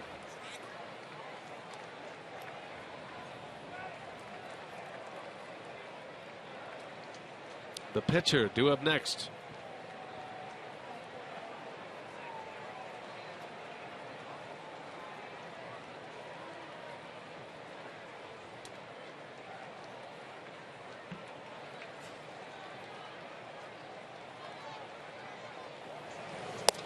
That's in there. Snuck a fastball by him. Caught him guessing. Gallardo with a big strikeout. Needed that one. His second K. First out of the inning. And he is throwing a lot more fastballs. Laird probably sitting breaking pitch, and that one catches the inner half of the plate right at the bottom of the strike zone. So Giovanni one step closer to getting out of this mess. Got the pitcher coming up.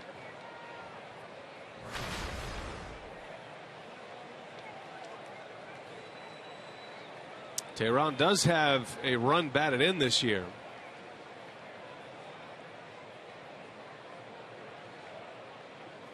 A must out for Gallardo. He's got Hayward coming up next. And a bouncing ball up the middle.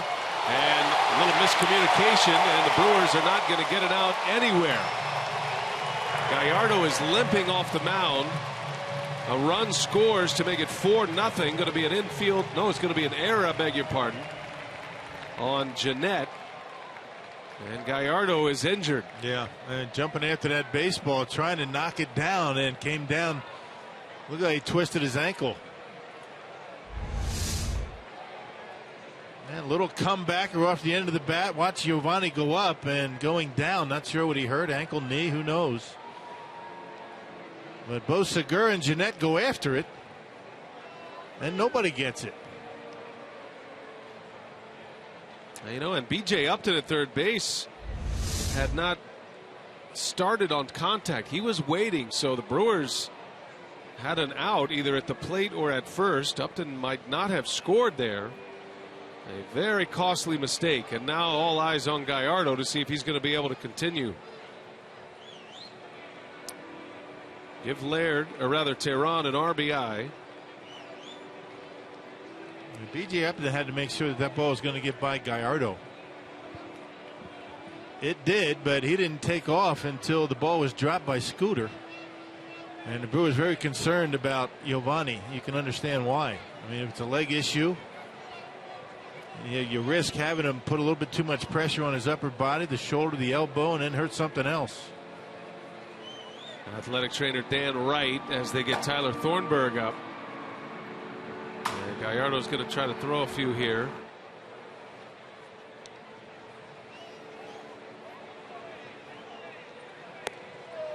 You have a leg problem. Sometimes, you overcompensate. You stand a little bit taller on your delivery, and that puts pressure on everything else. The back, the shoulder.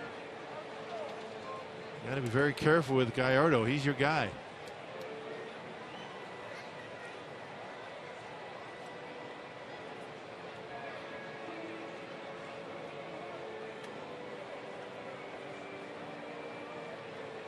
Looks to me as like it's going to be tough for Gallardo to continue the way things are looking right now. Dan Wright putting him through the exercises here to try to see what kind of strength he has in that. You can understand Ron Renicky cannot afford a short start. I mean, that bullpen already worked quite a bit.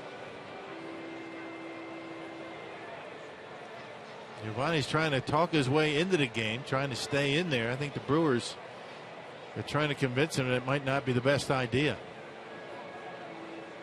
Well, I think they're going to make the move. So Gallardo is out. Will exit with an injury. And Tyler Thornburg will get all the time he needs. From bad to worse here in Atlanta thus far.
Wisconsin is brought to you by Southwest Airlines. Find our fares online only at southwest.com.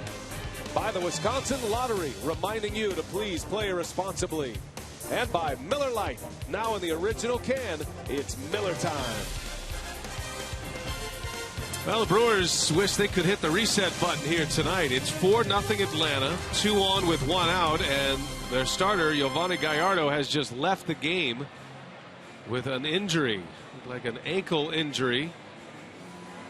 Telly Hughes is down there checking on that. As soon as he has an update, he'll pass it along. Tyler Thornburg getting all the time he needs with this injury replacement. Thornburg appearing for the 22nd time. Well, and you would figure that Thornburg is going to be in there for a while. Certainly has not been stretched out all that much this year. You figure maybe give you 2 or 3 innings at best. Thornburg has been terrific so far this year. Coming down to that bullpen. Hopefully the Brewers aren't going to need a starter when Giovanni's spot comes up in that rotation. And the Brewers certainly hoping that's going to be a minor problem for Giovanni. And we'll figure out what it is. Last pitched on Sunday against the Chicago Cubs and tossed a scoreless 7th inning. And gave up a hit, a walk, and also struck out a batter.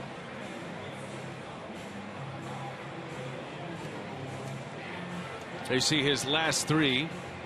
Thornburg's been fantastic out of that bullpen. Kind of working himself from a long reliever role into a late reliever role lately for the Brewers. Typically see him if you have a lead in the 7th inning, but Renicky is going to have to call on him early here to get a couple of innings out of him. We play in the 4th. A run is in. There was an error by Jeanette. Right now the runs for Gallardo are all earned. 4 runs. There are 2 runners that are his responsibility. And it'll be Jason Hayward. Brewers have had a review call go against him. And a costly error by Jeanette that leads to a run. So 1 out, 2 on. And Thornburg in desperate need of a ground ball here. Brewers would love to turn 2 and get through this inning and try to get things turned around.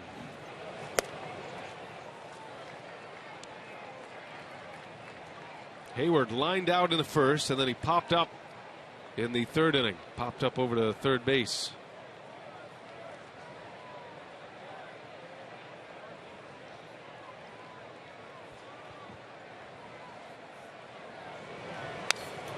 And a healthy cut, fouls it straight back. And Tyler's been able to locate 3 pitches extremely well. The fastball in the mid-90s.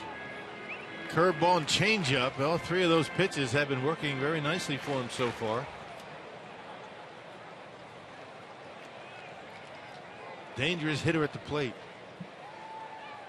Well, as good as the Brewers starting pitching has been, they have hit a little rough patch this time through. Started with Garza on Saturday, even though the numbers don't show it, because he did only give up 3 runs, but those 3 runs came in the 1st inning on a day the Brewers were shut out at Wrigley Field. He wrestled through the early stages of that game. Marco Estrada wasn't on his A game, but kept the team in it on Sunday. And then yesterday Peralta didn't have his good stuff, but yet again the Brewers were in it. They've set the bar pretty high for themselves, haven't they? Give up more than 3 runs and you're kind of disappointed.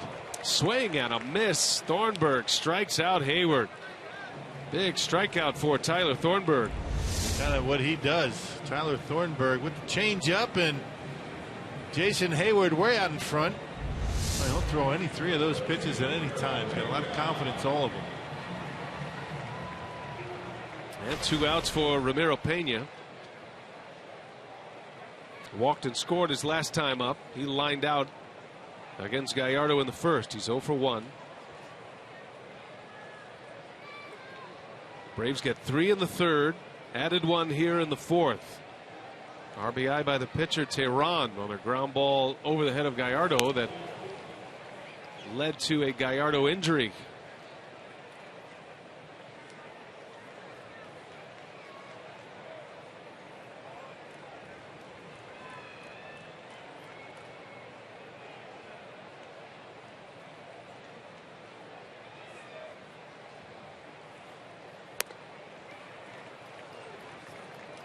Thornburg grew up a Braves fan. He's from South Carolina.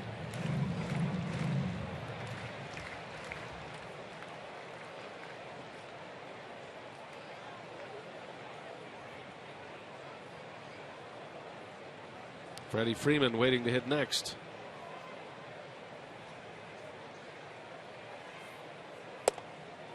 And that one missed. 3 balls, no strikes.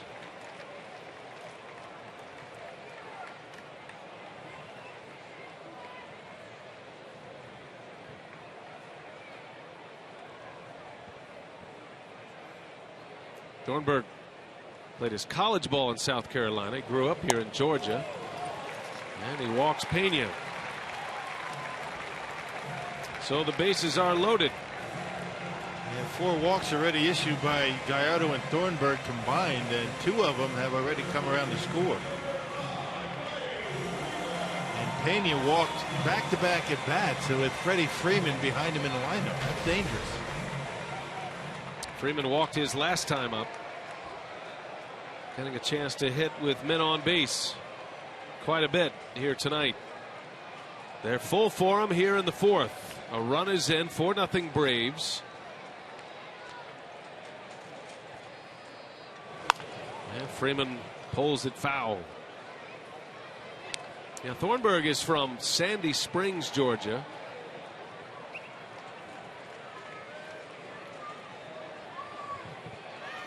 An Atlanta suburb, which is just north of here. Tyler was a two-way player in college at Charleston Southern University. Was an outfielder, very good athlete.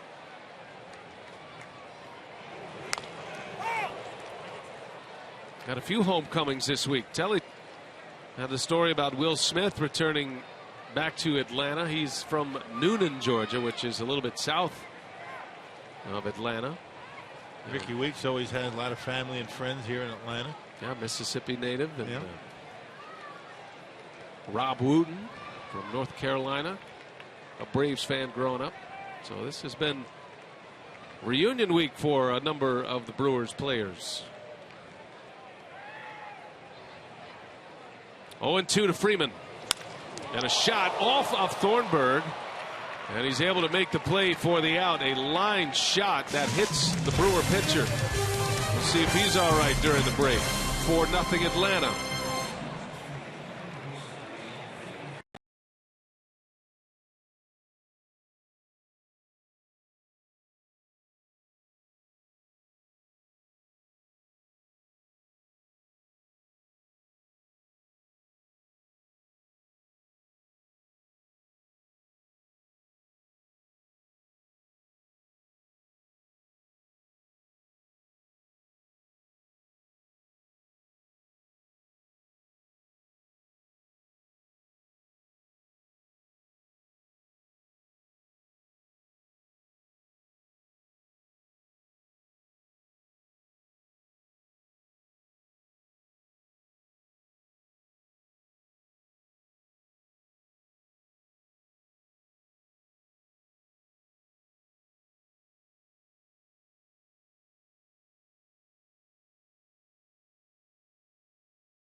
It's 4-0. Time to check in with the crew in the community. The fan favorite Brewers Community Foundation Ultimate Online Auction kicks off today through June 3rd.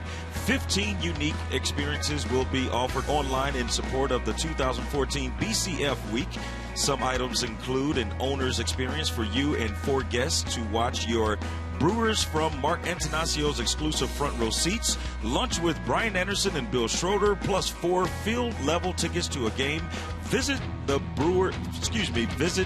the FS Wisconsin TV booth and batting practice, throwing out the first pitch, and a unique spring training package. Go to www.brewers.com/BCF week and bid now. Food with us. Why isn't Telly in there? That might sweeten the deal. Can't Telly join us for dinner? I think he'd love to. He's in. Food with Telly. Well, the Brewers trail 4-0. Tyler Thornburg will lead off. Julio Teheran driving in a run in this game. And the Braves with 4 on the board. All 4 of those runs earned against Gallardo, who left with an injury.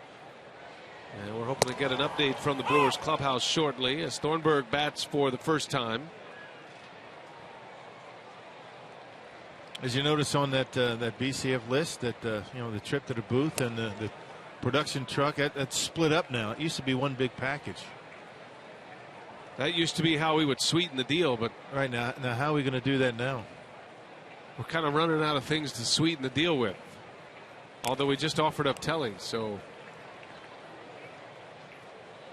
I think that's going to have a significant impact on the tally board. Yeah, I would think. Or in this case, the telly board.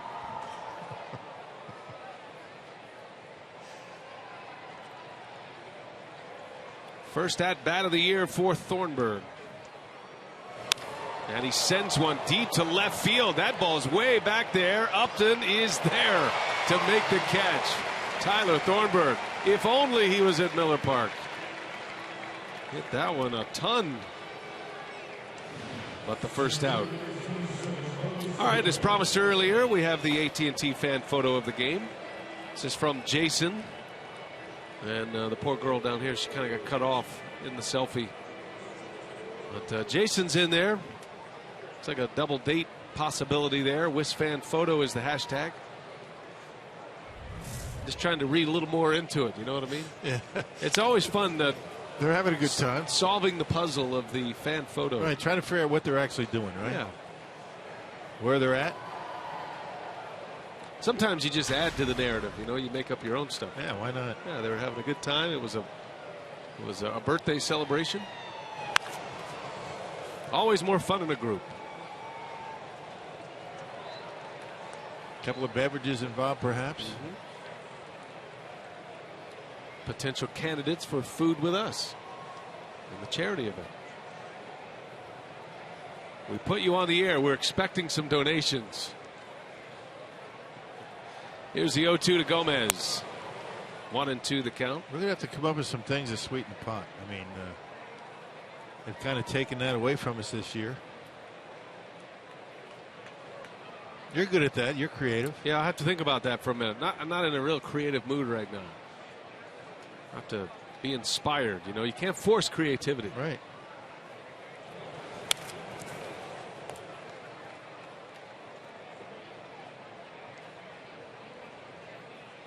We could throw a used sports coat in the pot, the one you wore yesterday that had the rip in the back. That's officially out of the rotation now. I didn't realize it had a rip in the back until you kindly mentioned it.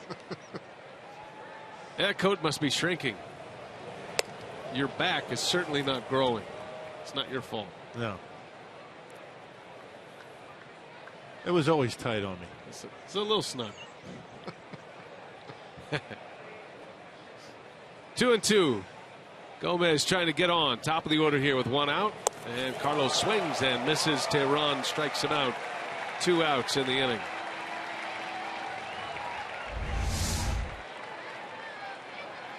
He has really had a good breaking pitch tonight. That slider right on the outside corner. Gomez swinging at it like it's a fastball. He hides it pretty well. I mean, it's a late breaker, very quick. And the Brewers have had a tough time with that pitch tonight. So that'll bring up Jeanette with 2 away. He's 0 for 2 tonight. Brewers have 2 hits.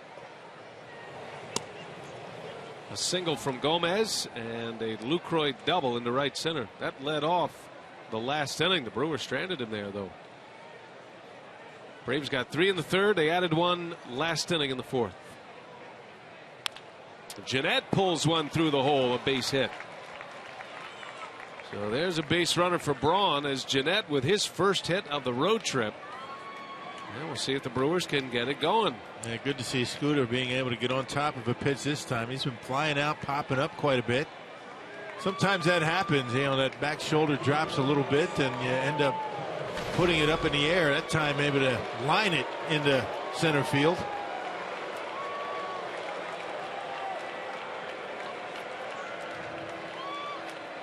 Well, Ryan Braun always gives the crew a chance for a quick strike. He's up there with 2 outs. And started him with an off-speed pitch. Braun's on that Powerball home run leaderboard. He has 7 despite missing a couple of weeks with an injury. Carlos Gomez setting the pace. Gomez, Reynolds, Braun, then Davis. Davis hit number 5 here last night. And when Braun starts to hit them, they come in bunches.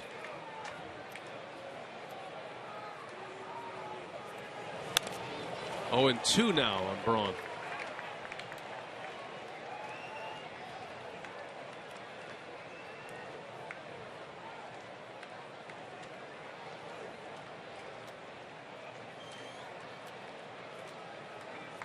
Julio Teheran working on a shutout. It's been a good bounce back start for him so far. After a rough outing against the Giants, his last time out. And Braun strikes out. And that will retire the side. Brewers strand a runner at first. 4-0 Atlanta.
That number 2 pick could be pretty good.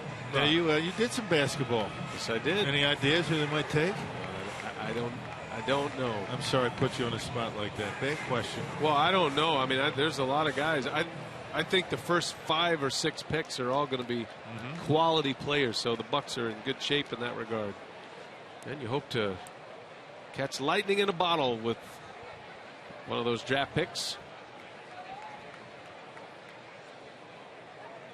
Potential franchise changing picks, I would say.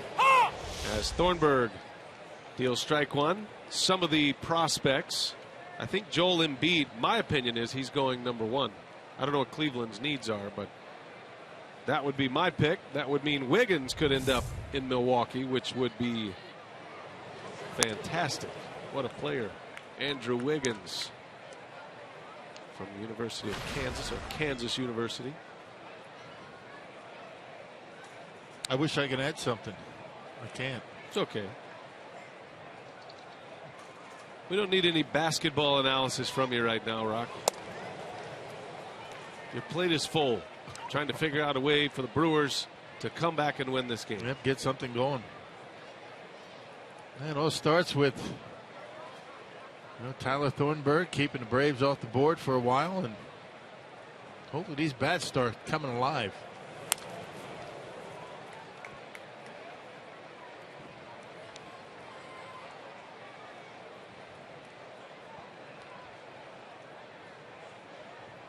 Well, Gallardo exiting this game with an injury. Looked like an ankle injury, maybe a foot. I don't want to speculate, but he was trying to talk his way in. It doesn't seem serious, but the Brewers did take him out of the game. So it's always serious when a pitcher has to leave the game with an injury, or a player for that matter. It did look like he was a little bit tentative when he was taking his warm-up tosses after he hurt himself. That's an easy decision for Ron Renicky. And when in doubt, just take him out, and hopefully he's going to be ready for his next start. Full count. Upton lines one right field. That is slicing. That is out. Just inside the foul pole. Justin Upton homers for the second consecutive game. And it's 5-0 Atlanta. That is one strong man right there. He just sticks the bat out there, and that ball a rocket out of here down the line and right. So back-to-back nights with home runs for Justin Upton, both of them coming to the opposite field. Boy, strong Justin Upton. Check this out. Fastball out away from him. Just a flip of the bat out there, and how strong he is. A line drive bullet down the line and right. Man. His home run last night came to right field. It's Chris Johnson now, and he rips one down the line. A fair ball going to the wall. Johnson on his way to second. And a struggling offense in Atlanta has hit their groove in this series. They came in dead last in runs scored in all the National League. 9 runs on the board yesterday, already 5 tonight. And Johnson able to take a fastball that was on the inside corner and turn it around down the line. Braves just aren't missing many pitches tonight.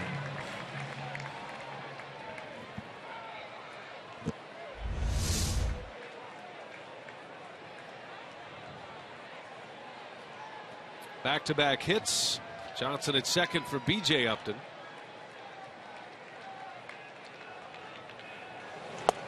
Started him with a breaking ball.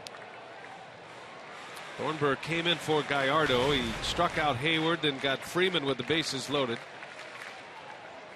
Giving up a home run and a double to start this one.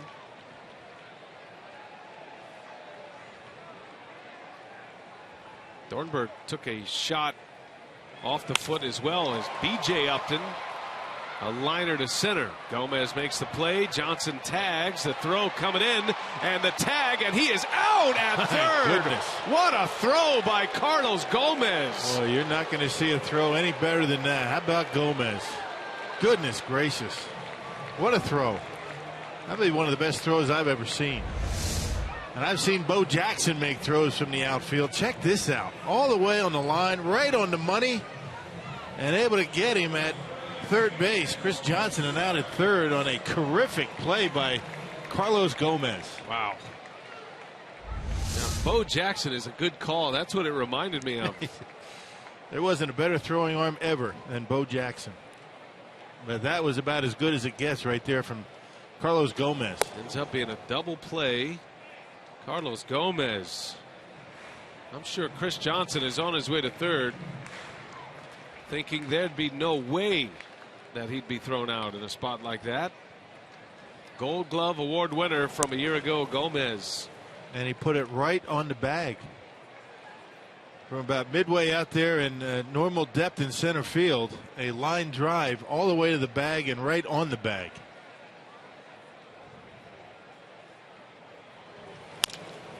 And a bouncer to Segura.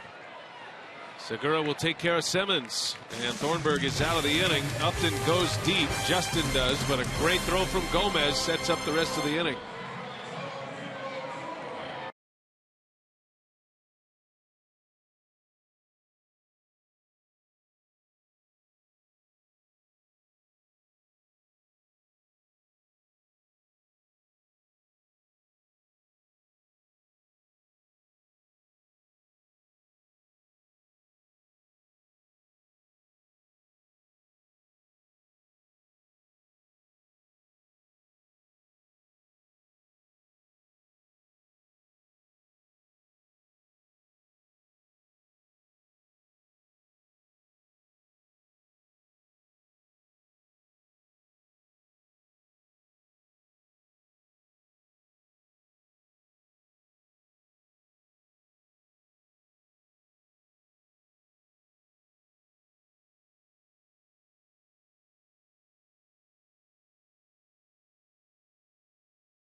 Throw from Carlos Gomez, the Southwest Airlines non-stoppable play, and you'll be seeing this one all night on the highlight shows. And that was a little bit deeper than I had originally thought. Right on the money.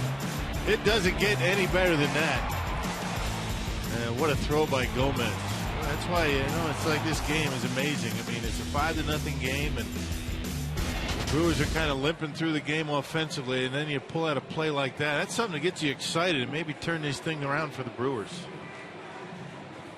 High fives all around for Gomez as he came into the dugout. Just something to ignite this ball club, and maybe that's it. Well, we'll see if Lucroy can get it started. He doubled off Tehran in the fourth. Walked in the second inning. He's been on twice. Lucroy, Overbay, and Segura if anybody gets on Davis. Tehran's been tough tonight, working on a shutout through the first 5 innings. Brewers have just 3 hits.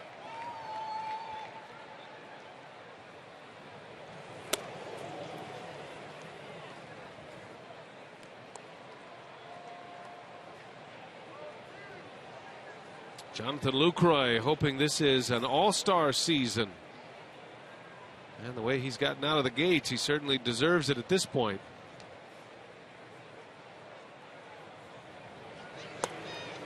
Yeah, when you talk about catchers in the National League, I mean, there are a lot of guys that, more household names, Posey, Russell Martin, Yadier Molina. But when you consider everything, the total package for Lucroy, you talk about swinging the bat and calling a game, how he's evolved as a defensive catcher, certainly deserves it.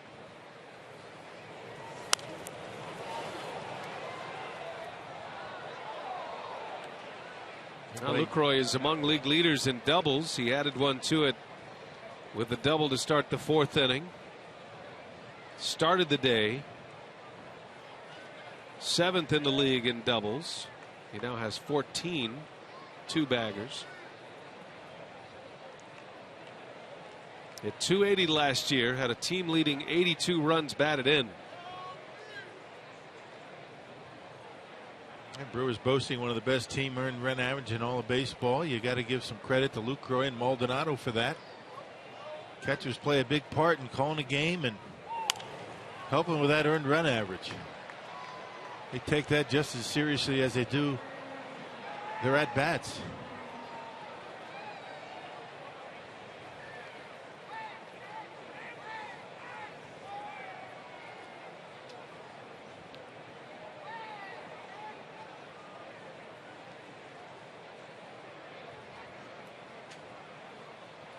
One and two to Lucroy. The lazy fly ball. Back is Pena over the shoulder. Nice running catch. The Braves second baseman takes a potential flare hit away from Lucroy, the first out of the 6th. Yeah, the Oliver Tavern in Superior is tonight's tavern of the game. If they call the Brewers in the next 24 hours, they get 40 Miller Lite beer pen tickets to a Brewers home game. This offer courtesy of the Tavern League of Wisconsin and Miller Lite.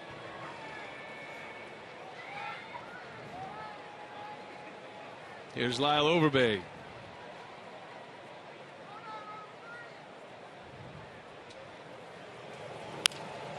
And a jam shot pop up. It's going to stay playable. Johnson in foul territory. 2 outs. The throw by Gomez got us thinking about some of the best outfield arms in the major leagues. You think about guys like, Dave Parker and Roberto Clemente, Vladimir Guerrero, Raul Mondesi. Yeah, Mondesi actually had a tattoo of a cannon on his bicep. He knew he had a good arm. Yes, he did. Jesse Barfield, remember? Yeah. Boy, he had a great arm.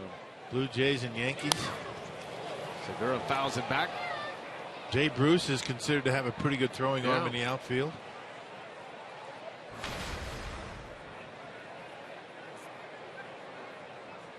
You just don't see many throws like that from the center field position. I remember a throw that Rick Ankiel made from center field to get a base runner when he was still in the league. Remember, Ankiel was a pitcher. He threw hard with the Cardinals, then converted to the outfield, made it all the way to the big leagues. And he had a couple of those long throws from the warning track or near the warning track to third base. Those are the ones that really show up.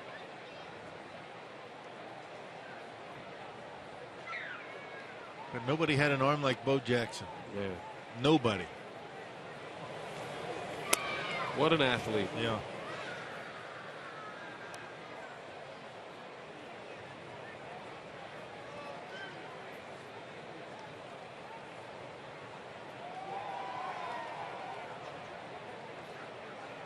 One of the better arms in baseball these days is Yasiel Puig of the Dodgers. He's a right fielder.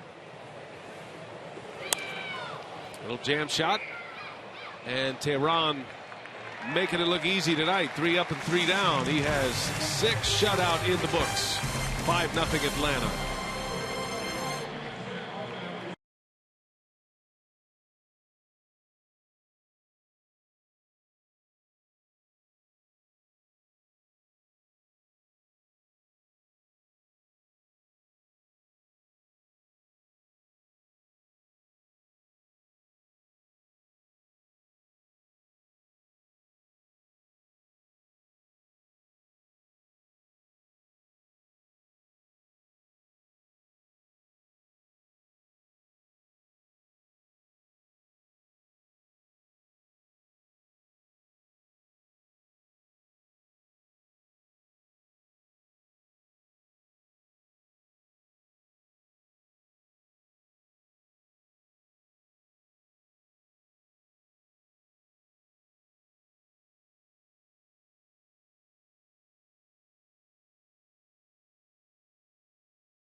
By Toyota, Andrelton Simmons goes out of the yard, and the Braves on the board first here tonight. That was in the 3rd inning, part of a 3-run inning for Atlanta. And this is where things went bad for the Brewers. There was an error. The pitcher was at the plate, Tehran. It led to a run, and Gallardo was injured on that play.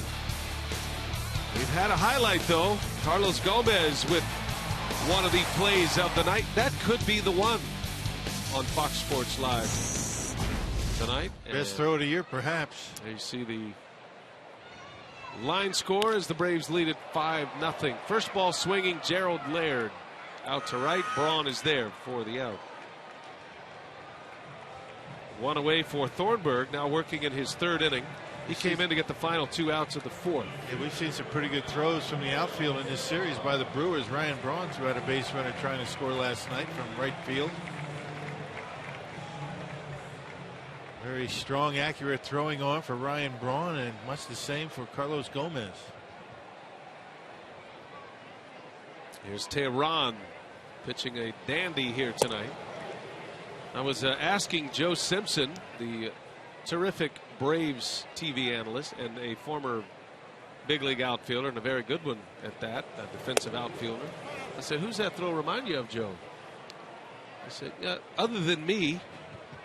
And he's kidding, but he brought up Dave Parker, who we mentioned. You mentioned him. It's a good call. Joe Simpson working with Chip Carey and Tom Glavine. The 3-man booth. There they are, ignoring Chip.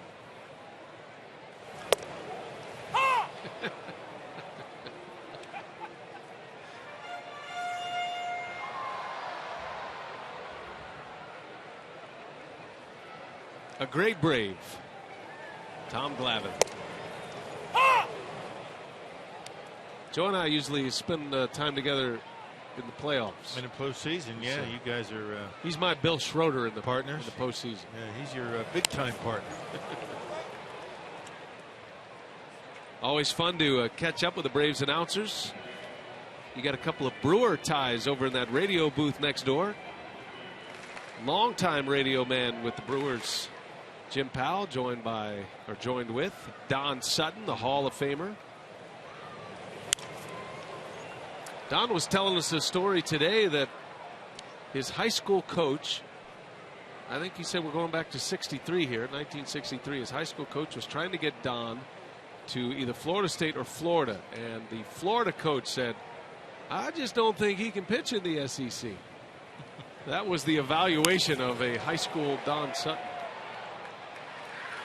3 years later, as Don reminded me, he shut out the Cincinnati Reds in the big leagues, and they made a phone call to that coach at Florida. He stuck to his guns, didn't he? He said, you might be able to pitch in the big leagues, but not in the SEC. Not in the SEC, baby. You talk about a curveball. We talk about Giovanni Gallardo and Ben Sheets. There aren't too many curveballs better than the one that man used to throw. Had the opportunity to catch Don Sutton and Bert Blyleven. Two pretty good pitchers that had best curveballs I've ever seen. Hall of Fame curveballs. Yeah. Don Sutton still says some of his greatest memories as a player happened in Milwaukee when he came to the Brewers. A longtime Dodger leading up to that. He was in his late 30s when he got to Milwaukee in '82. And that World Series team. And then he stayed in Milwaukee through the '84 season.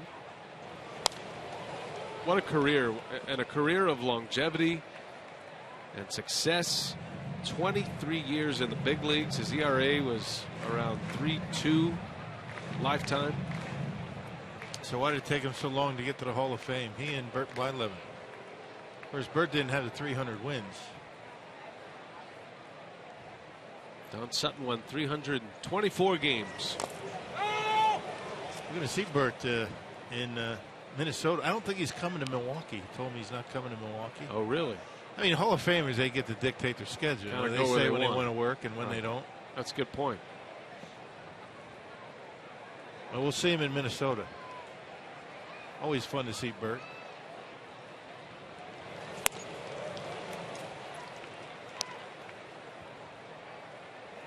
Next homestand, the Brewers will finish the homestand with the Twins. That's 2 games with the Twins. Then they go to Minnesota.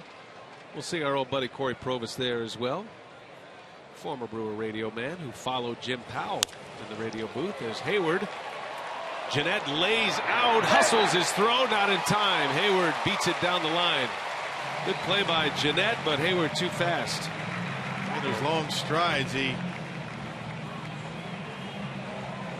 can get a lot of speed with those long strides. And Jeanette playing on the outfield grass. Nice diving catch. He's going to be able to get a lot of base runners, but not Hayward, particularly hitting in that left-handed batter's box, a little bit closer to first base. Covers a lot of ground, doesn't he? Very quickly does Jason Hayward. Hayward with his first hit of the night. That's going to bring Pena to the plate. 5-0 Braves as we play in the bottom of the 6th inning. Still have not gotten word yet, by the way, from the Brewers clubhouse. Keeping the information quiet for now on Giovanni Gallardo. As soon as they pass it along to us, we will pass it along to you.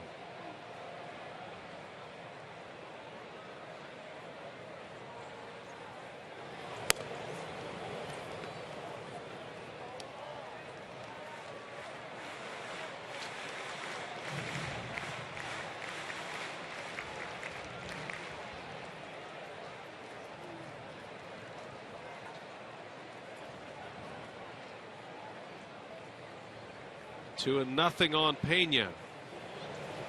And a swing and a miss. Thornburg giving Ron Renicky some innings here tonight. He's given up 1 run, the home run by Upton. Yeah, 41 pitches right now. He hasn't thrown that many in an appearance all year.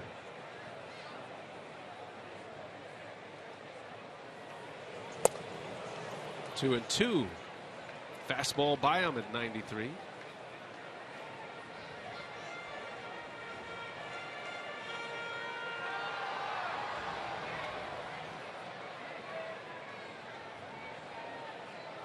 Freddie Freeman due up next. Thornburg trying to make it so that he'd lead off the next inning. 2-2 with 2 outs. And Pena in the air to right. Pretty well hit, but Braun will settle under it. And that will retire the side. Thornburg 2 2/3 innings. Braves lead 5-0.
Hey, see the Brew Crew in the zoo for one low price. $20 gets you 1 Terrace Reserve ticket to select Brewers games, 1 adult admission ticket to the Milwaukee County Zoo, and a free beverage tumbler. Visit brewers.com/zoo.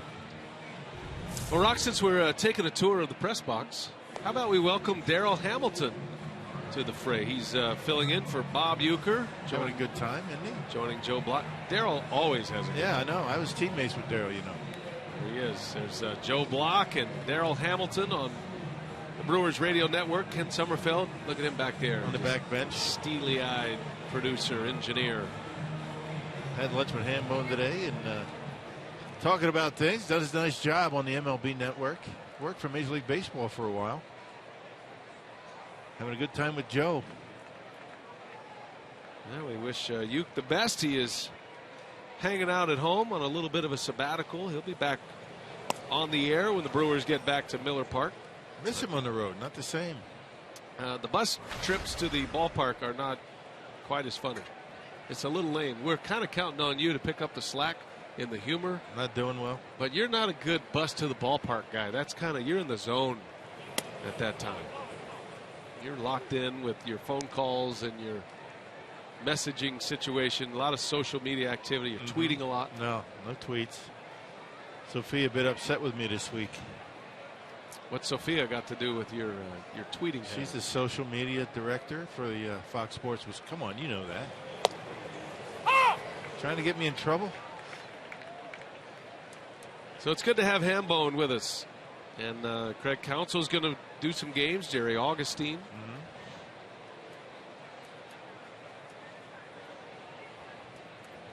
Chris Davis ahead of the count 2-1. Little half swing. It is a strike anyway, and it's 2-2. That has been a tough pitch for the Brewers all night. That slider. Tehran not sure how to operate with a big lead. He's got a 5-0 lead. Not normally a guy that gets a lot of runs. Yeah, more than twice as many as he normally gets on average. Davis pops it up, and a lot of those tonight. Pena will make the catch.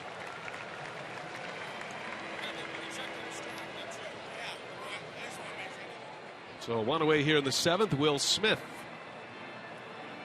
ready to make his Turner Field debut. Telly had a good story before our first pitch tonight about Will Smith. He's got hundreds of friends and family in the ballpark tonight. His parents are here, his sister and his brother-in-law. And he always had it in his mind that he wanted to play at Turner Field. He used to tell his mother, I'm going to play on that field one day. Of course, I used to tell my mom I was going to play on those fields too. The Astrodome and where I grew up, but didn't happen. You got to work in them, though. Yeah, not the same. Not the Astrodome, though. No. Well, Tehran knocks it down. Bianchi racing to first, but he's out. Kept his cool. Tehran knocked it down, made the play for the out. Some of my fondest memories of you when I met you in the Astrodome. Yeah, when we had dinner together. We had a nice chat. You, me, and Matt Vescursion. That's right, and you remember it so well. I do. I remember what we ate. We had some fried chicken. Of course, they always had fried chicken there. I know that sport coat we were talking about fit you much better back then. Yeah, it did, didn't it? Now, you were still kind of post-player mode at that point. I mean, you were probably 5 years, 6 years removed from playing. That must have been 96 or 7, I'm guessing. Last year was 90. When would you guys have gone to the Astrodome? Was that interleague or was that 97? nationally? 97, I think, was the first year. I think that was it. In interleague play, the Brewers did go to Houston.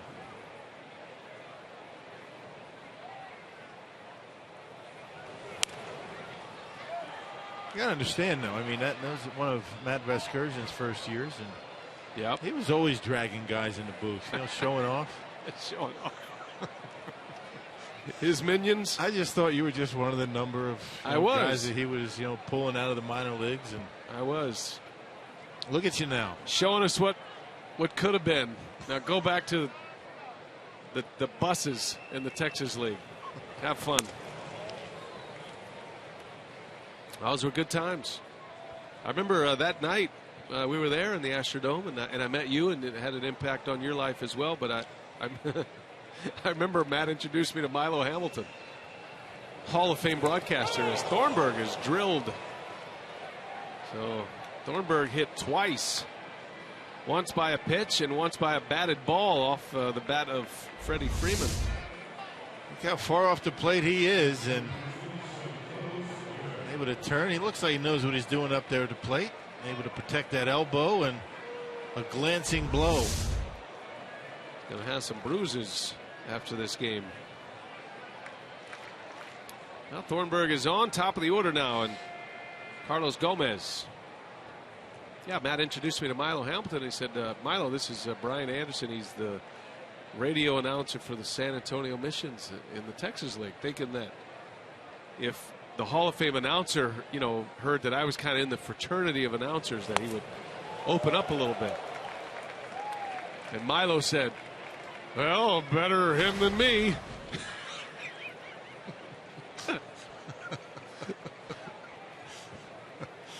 Nice warm moment for you. He was my hero growing up. Yeah. That was it. Got to go get this skipper now. Milo, a Braves announcer, had one of the more famous calls in Atlanta Braves history. Hank Aaron's record-setting home run. Holy Toledo, Milo Hamilton.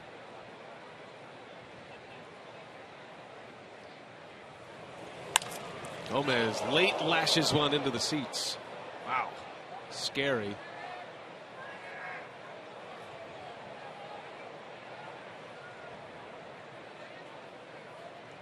Hammer and Hank.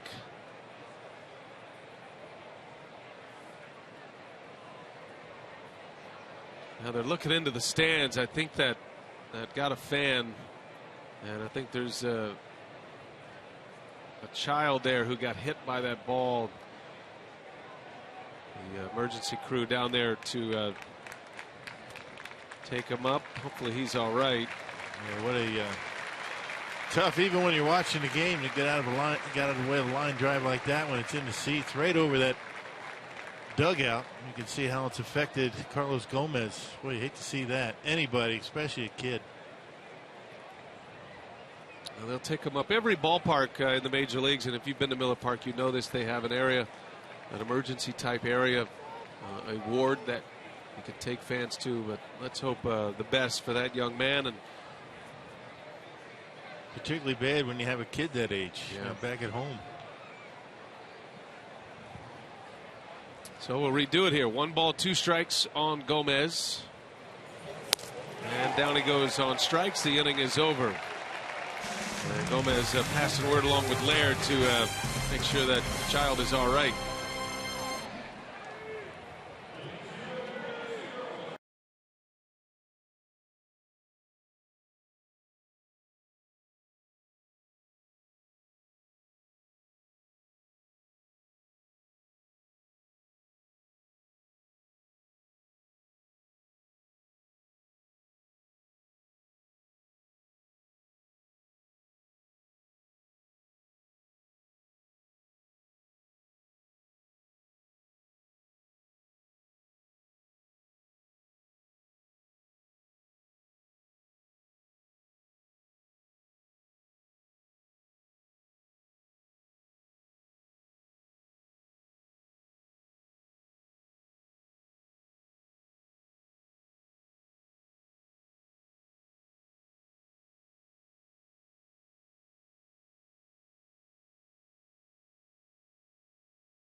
Tehran working on a 3-hit shutout through the first 7 innings. Tomorrow doesn't get any easier for the Brewers.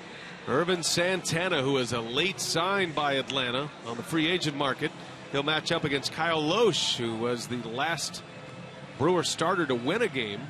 Loesch now 5-1. He pitched on a very cold, rainy day at Wrigley Field on Friday and got the win. That started the road trip for the Brewers. They have not won since, so hopefully Loesch will be the answer. Still time here today, though. Brewers have 6 outs to work with. Loesch is off to a great start with 7 innings and 3 runs against the Cubs. Took him 92 pitches to get through 7. And he's never lost here at Turner Field. He's 3-0 in 5 career starts. And that includes a game he pitched here for the Cardinals, the wild card game 2 years ago. as the Cardinals beat the Braves and would go on to win the World Series. Los tomorrow, Irvin Santana, his mound opponent. And then the finale of this series on Thursday, the Brewers will be back to Matt Garza, and it'll be Aaron Harang for Atlanta. So Garza and Harang to finish off this series. When we get to Miami, Brewers will be back to Estrada, Peralta, and then we'll have to wait and see on Gallardo. Freddie Freeman to right. Braun is there. And Thornburg keeps it rolling. And if nothing else here, Rock, Tyler Thornburg is giving Ron Renicky some big innings out of the bullpen. Yeah, he's in his 4th inning of work, and you know that's a good news, bad news scenario. I mean, Thornburg's been one of his better setup guys all year, and after this outing, he might not see him for 3 days. Certainly won't be available tomorrow, maybe not the next day.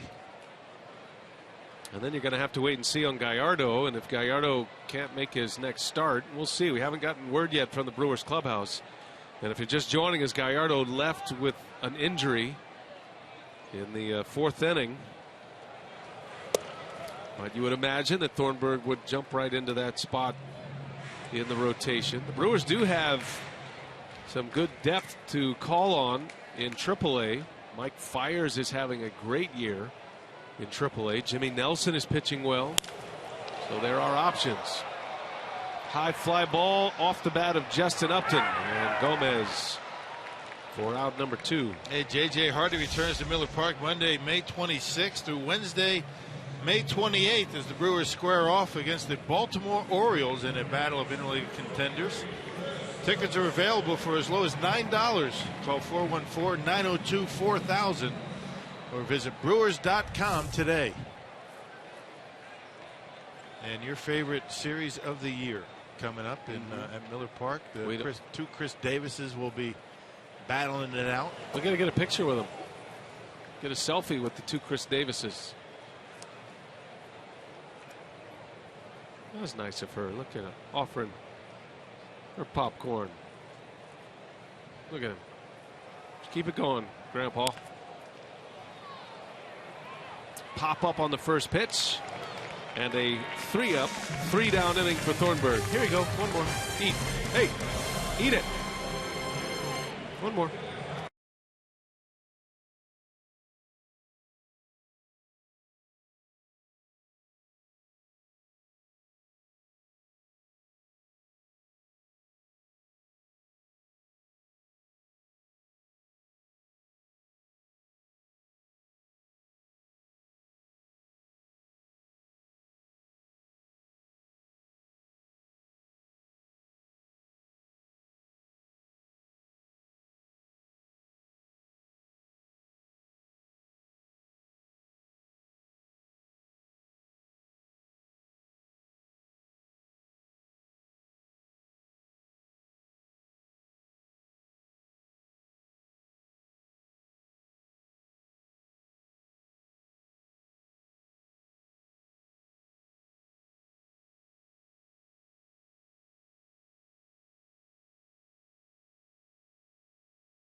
The Brewers are coming to bat. Tehran still working for Atlanta.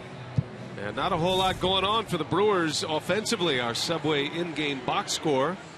Just 3 hits tonight. Lucroy has the only extra base hit. That was a double to start off the 4th inning. Been the story of the road trip, really. Not much offense. You know, pitchers have been working with very slim margins so far this year. As Julio Tehran continues a very good start here tonight. Has not allowed a run in 7 innings, only 3 base hits. Brewers in danger of being shut out for the 2nd time in this on this road trip. Got shut out in Chicago on Saturday. Now we'll see if they can turn it around. Still time. It's 5-0. The Brewers have 2 innings to work with. I figure at some point the Brewers are going to break out offensively. It'd be a good time to start. Tehran works to Jeanette. Looking around the division tonight, the Reds are in action against Washington. Reds won in 15 innings last night. Washington is leading tonight 9-2 in the 8th. Been a rough year for Cincinnati. They are 3 under 500. Still waiting to get Joey Votto back. Yeah, Pittsburgh's losing. Pirates are home against Baltimore. The aforementioned Orioles making their tour through the National League Central. 7-2 the Orioles lead in the 8th inning in Pittsburgh. Cardinals are underway at home against the Diamondbacks, and St. Louis leads 3-0. Cardinals playing a team that is operated, at least in the baseball side of things, by Tony La Russa now. La Russa taking over as the head of baseball operations with the Diamondbacks. Says he's going to be evaluating every aspect of the organization and making his decisions as to who's going to come, who's going to stay, and who's going to go. Jeanette pops it up. Freddie Freeman in foul territory for out number 1. Tough conditions to work under, wouldn't you say? Man. Now the manager Kirk Gibson, general manager Kevin Towers have long-term contracts, but I don't know, the Diamondbacks 10 games under 500 and kind of back to the drawing board here. They thought they were moving in the right direction, but not the case this year, at least so far. Braun steps in with 1 out. Hasn't been much uncertainty at the top here in the Atlanta organization with John Schuerholz. 17 years as the general manager.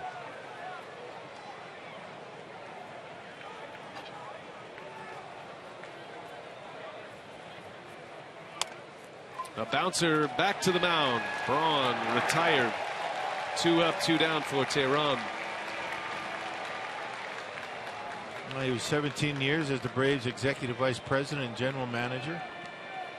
Won 5 National League pennants, a World Series. Pretty consistent. Well, our shining moment tonight, Slim Pickens, Marshfield Clinic, and Jonathan Lucroy in this series has had some extra base hits. He had a double to start the 4th inning. And just continues to put a good approach on the baseball. I mean, he'll pull it when he has to, but always looking up the middle into the opposite field. Yeah, John Schuerholz was named president of the Braves in 2007. So he's been around here quite some time. Yeah, now Frank Wren operating as GM, but it's still the hierarchy of Schuerholz to Frank Wren. And a lot of success here in Atlanta. A very business-like franchise, and they have a ton of pennants up there. There's Frank Wren. 14 consecutive division titles. That's not bad. Now the Braves won the division last year again. It was their first since the 02 season. Or rather the 05 season, I should say.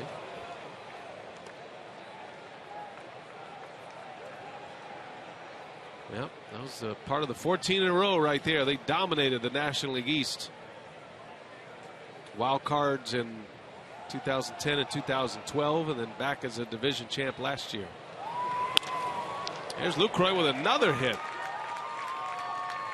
Over to cut it off is Upton. Lucroy thinking about 2. He's on his way, and he's in there. A hustle double by Lucroy. And never giving up. This kid's something else, the way he plays this game. He was down 5-0, hustling all the way. 2 outs, nobody on. Ordinarily a pretty good risk to take. Try and get into scoring position, but not so much down by 5. I caught BJ Upton napping a bit. Didn't hustle over there, and Lucroy taking advantage. Not a very good throw. Kind of surprised him. His third double of the series. Had 3 hits last night. Second double of the night tonight. He also has a walk. And he has half of the Brewers hit. So here's Overby. Well, you never know. You get a quick strike here with 2 outs. Try to get that Braves bullpen active. There's Overby. Oh, what a play. In and out of the glove. Freeman fires to first in time. Inning over. Gold Glove first baseman Freddie Freeman takes a run away from Overby. And the Brewers come up empty again. A 4-hit shutout for Tehran. It's 5-0.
Is on the mound from the Atlanta area and realizing a dream right here, getting to pitch on the Turner Field mound. He was with the Royals last year, but was sent back to AAA when Kansas City made their trip to Atlanta. So this is something he's been looking forward to.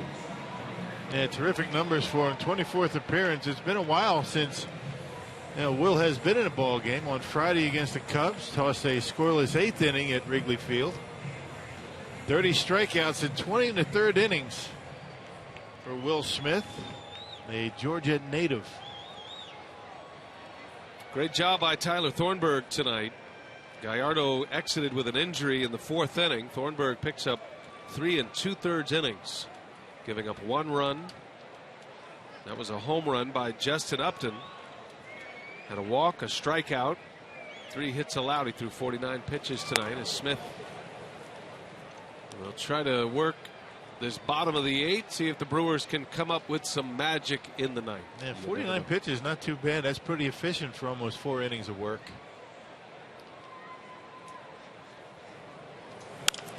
BJ Upton in the air, right center. And Gomez and Braun, and they collide. It's Gomez who makes the catch. That's not something you want to see. Already banged up with that back, and both of them calling for it. Center fielder's baseball. If somebody has to take charge, and Gomez is able to haul it in, as long as somebody catches it and nobody gets hurt.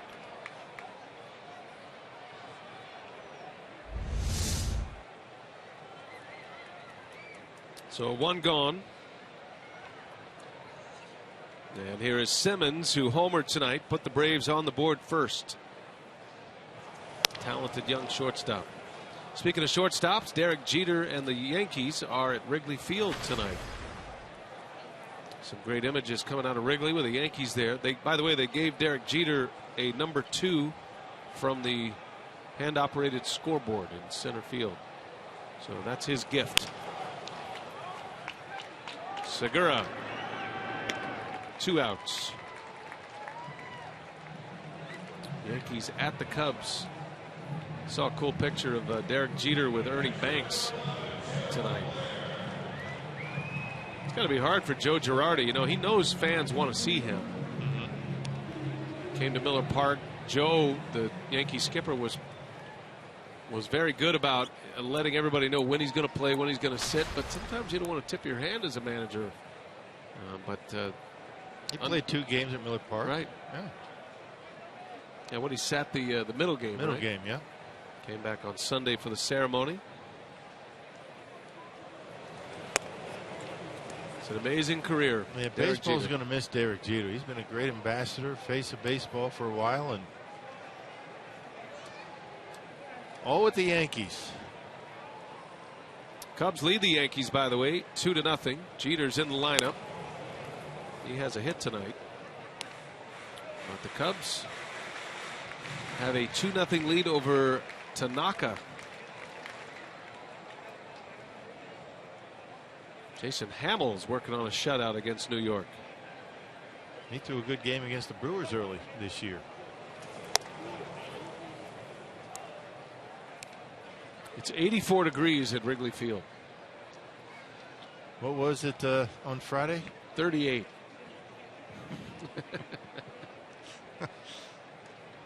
We froze in that booth, didn't we? Timing's everything, partner. You know that. Yeah. They're probably sitting there, Michael Kay and company in the Yankees television network, thinking, oh, what a great idea. I'm glad the Brewers announcers had those windows taken out. All right. Yeah. Great call. Were you cold up there? Oh. It's a line drive base hit. And for a guy who wasn't supposed to be in the lineup tonight, Gerald Laird has contributed with 2 hits, and he's got his pitcher through 8 shutout innings. He's having a great night at the yard.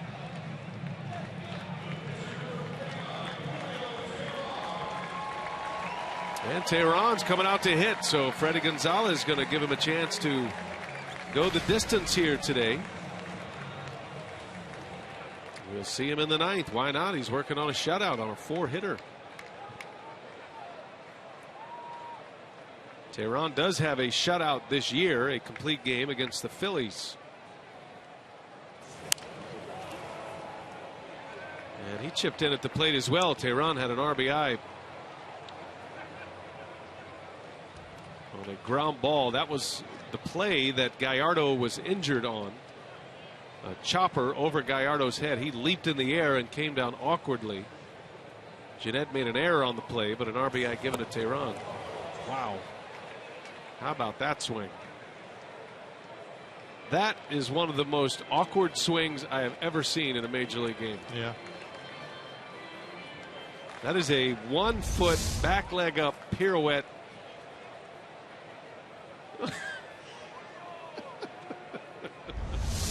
I'm not laughing. I've done it.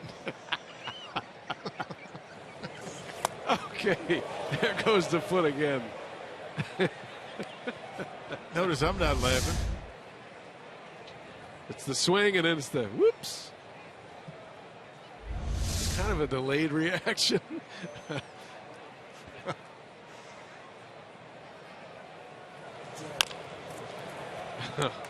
Kept both feet on the ground. Smith has a scoreless inning. All right, we head to the 9th. Brewers need 5 to tie. Might as well get 6.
He is on the mound trying to finish this one tonight. He's working on a 4-hit shutout. Does have an RBI in this game, and he is having a great night at the ballpark. 6 strikeouts, just 2 walks, and those came in the same inning in the second. Lucroy has 2 of the 4 hits. Gene Segura ready to lead off at the plate, presented by Wendy's. And Tehran's had a tremendous slider tonight. That's been his money pitch. Been able to locate his fastball. His slider's been down and away to the right-handed batters for the Brewers, and just carving them up tonight. Brewers have had their opportunities, but 0 for 7 with runners in scoring position tonight.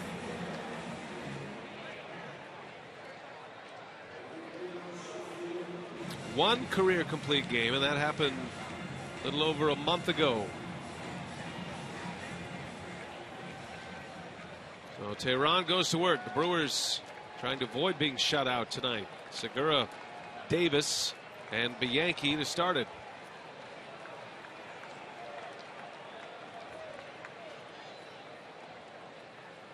You just keep plugging along. Hopefully you'll start to find some team success with the bats. There's a good way to start. Segura on the first pitch, back up the middle, base hit. First goal for the Brewers right now is to get Tehran out of the game. Force Gonzalez to use his bullpen. And then if he can, try to force him to use his closer. Yeah, get something on the board. Get something going. Get that goose egg off the run column for the Brewers. Get something going into tomorrow's game. Left-handers Ian Thomas.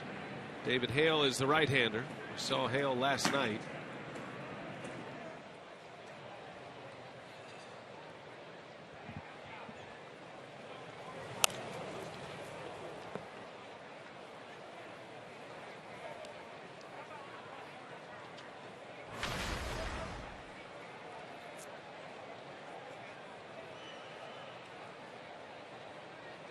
Chris Davis is 0 for 2 with a walk tonight.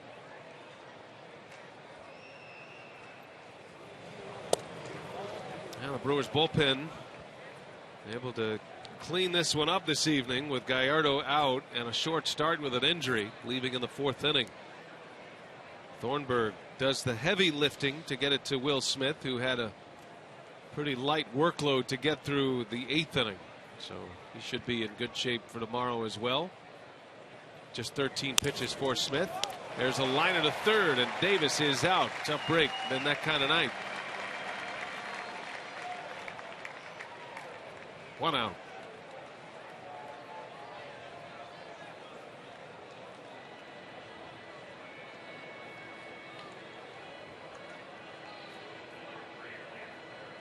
It's going to be Elian Herrera to pinch hit for Bianchi.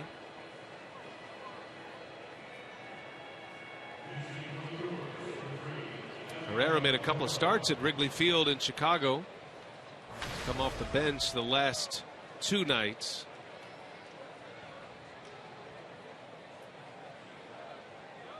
He's had some good at-bats. Had a couple of good at-bats at Wrigley Field. Getting some hits after a slow start in his first call-up.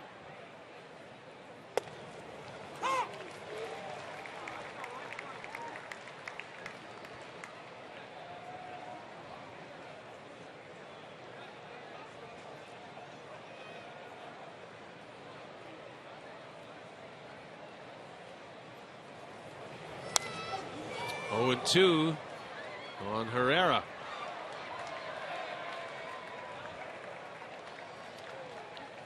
Pitch count at 115, which matches his most for the season. He'll go over that with his next one. That was in his complete game at Philadelphia, which was Tehran's last win as well on the 16th of April.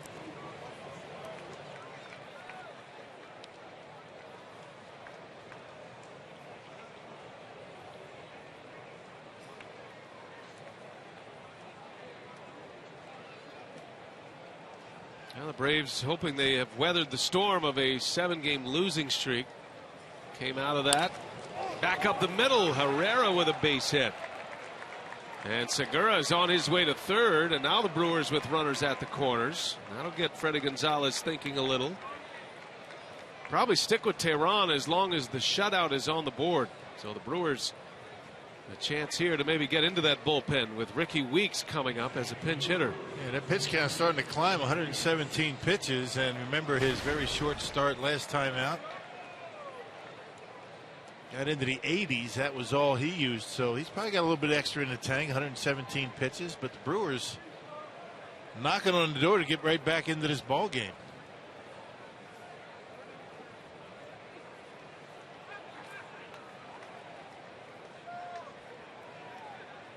Ricky doing a nice job coming off the bench this year.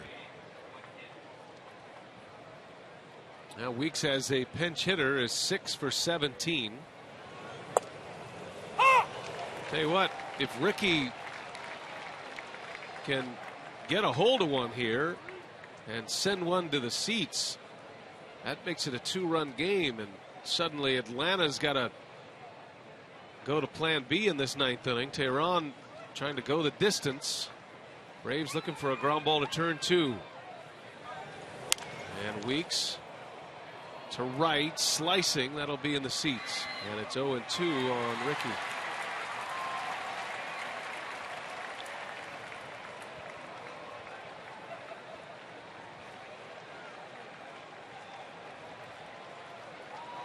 Kind of a tightrope that you walk as a manager. I mean, how many pitches is he going to allow him to throw before it's going to affect his next start? 120 coming up.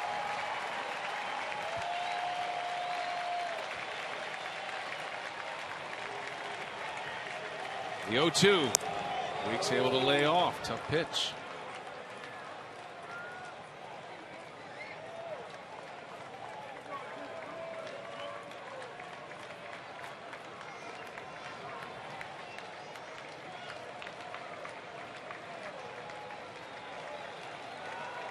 Two on, 1 out. Brewers down 5-0. Trying to drum up some magic here at Turner Field in the 9th. And Weeks lays off a tough pitch again.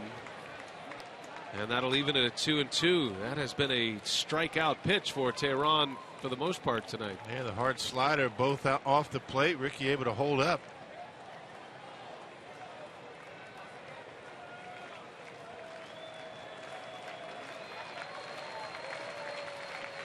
Well, you got the top of the order coming up next. You never know.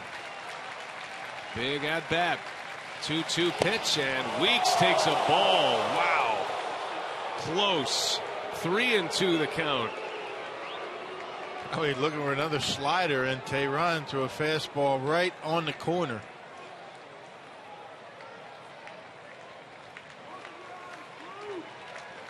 Yeah, Fox Tracks had it off the plate. Good call back there. Seth Buckminster, the home plate umpire. Full count. Here it comes. And down he goes. Second out. Went up the ladder on him. Just missed the outside corner of the pitch before. And then elevated the fastball and slipped it right by him.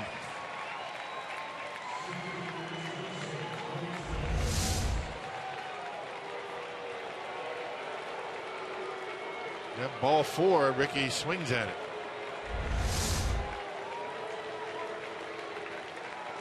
Brewers down to their last out. Here is Gomez. And a swing and a miss. Herrera takes second base.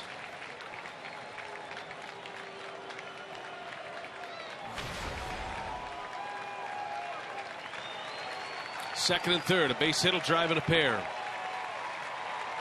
The 0-1, Gomez looks at one away. Ball and a strike.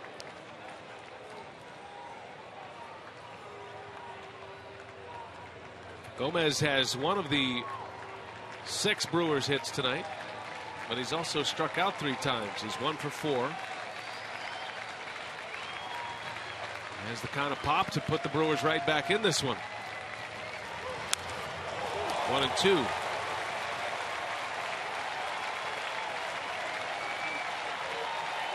And now the Crew down to their last strike.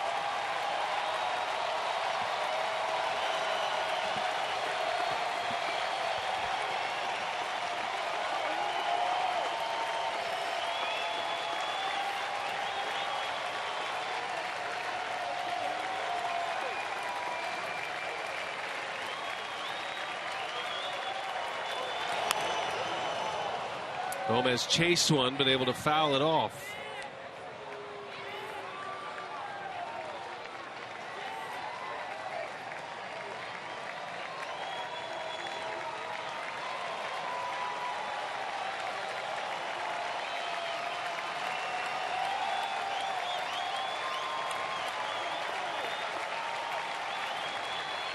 Another 1-2, and Gomez swings and misses. The game is over. And Julio Teheran with a shutout tonight against the Brewers. His second complete game of the season. And the Braves ace looked like one here tonight. Goes to 3-3 for the season. And the Brewers drop the second game of this series by a 5-0 final score. Time for Brewers Live. We check in with Jeff Grayson in our Fox Sports Wisconsin studios. Jeff, take it away.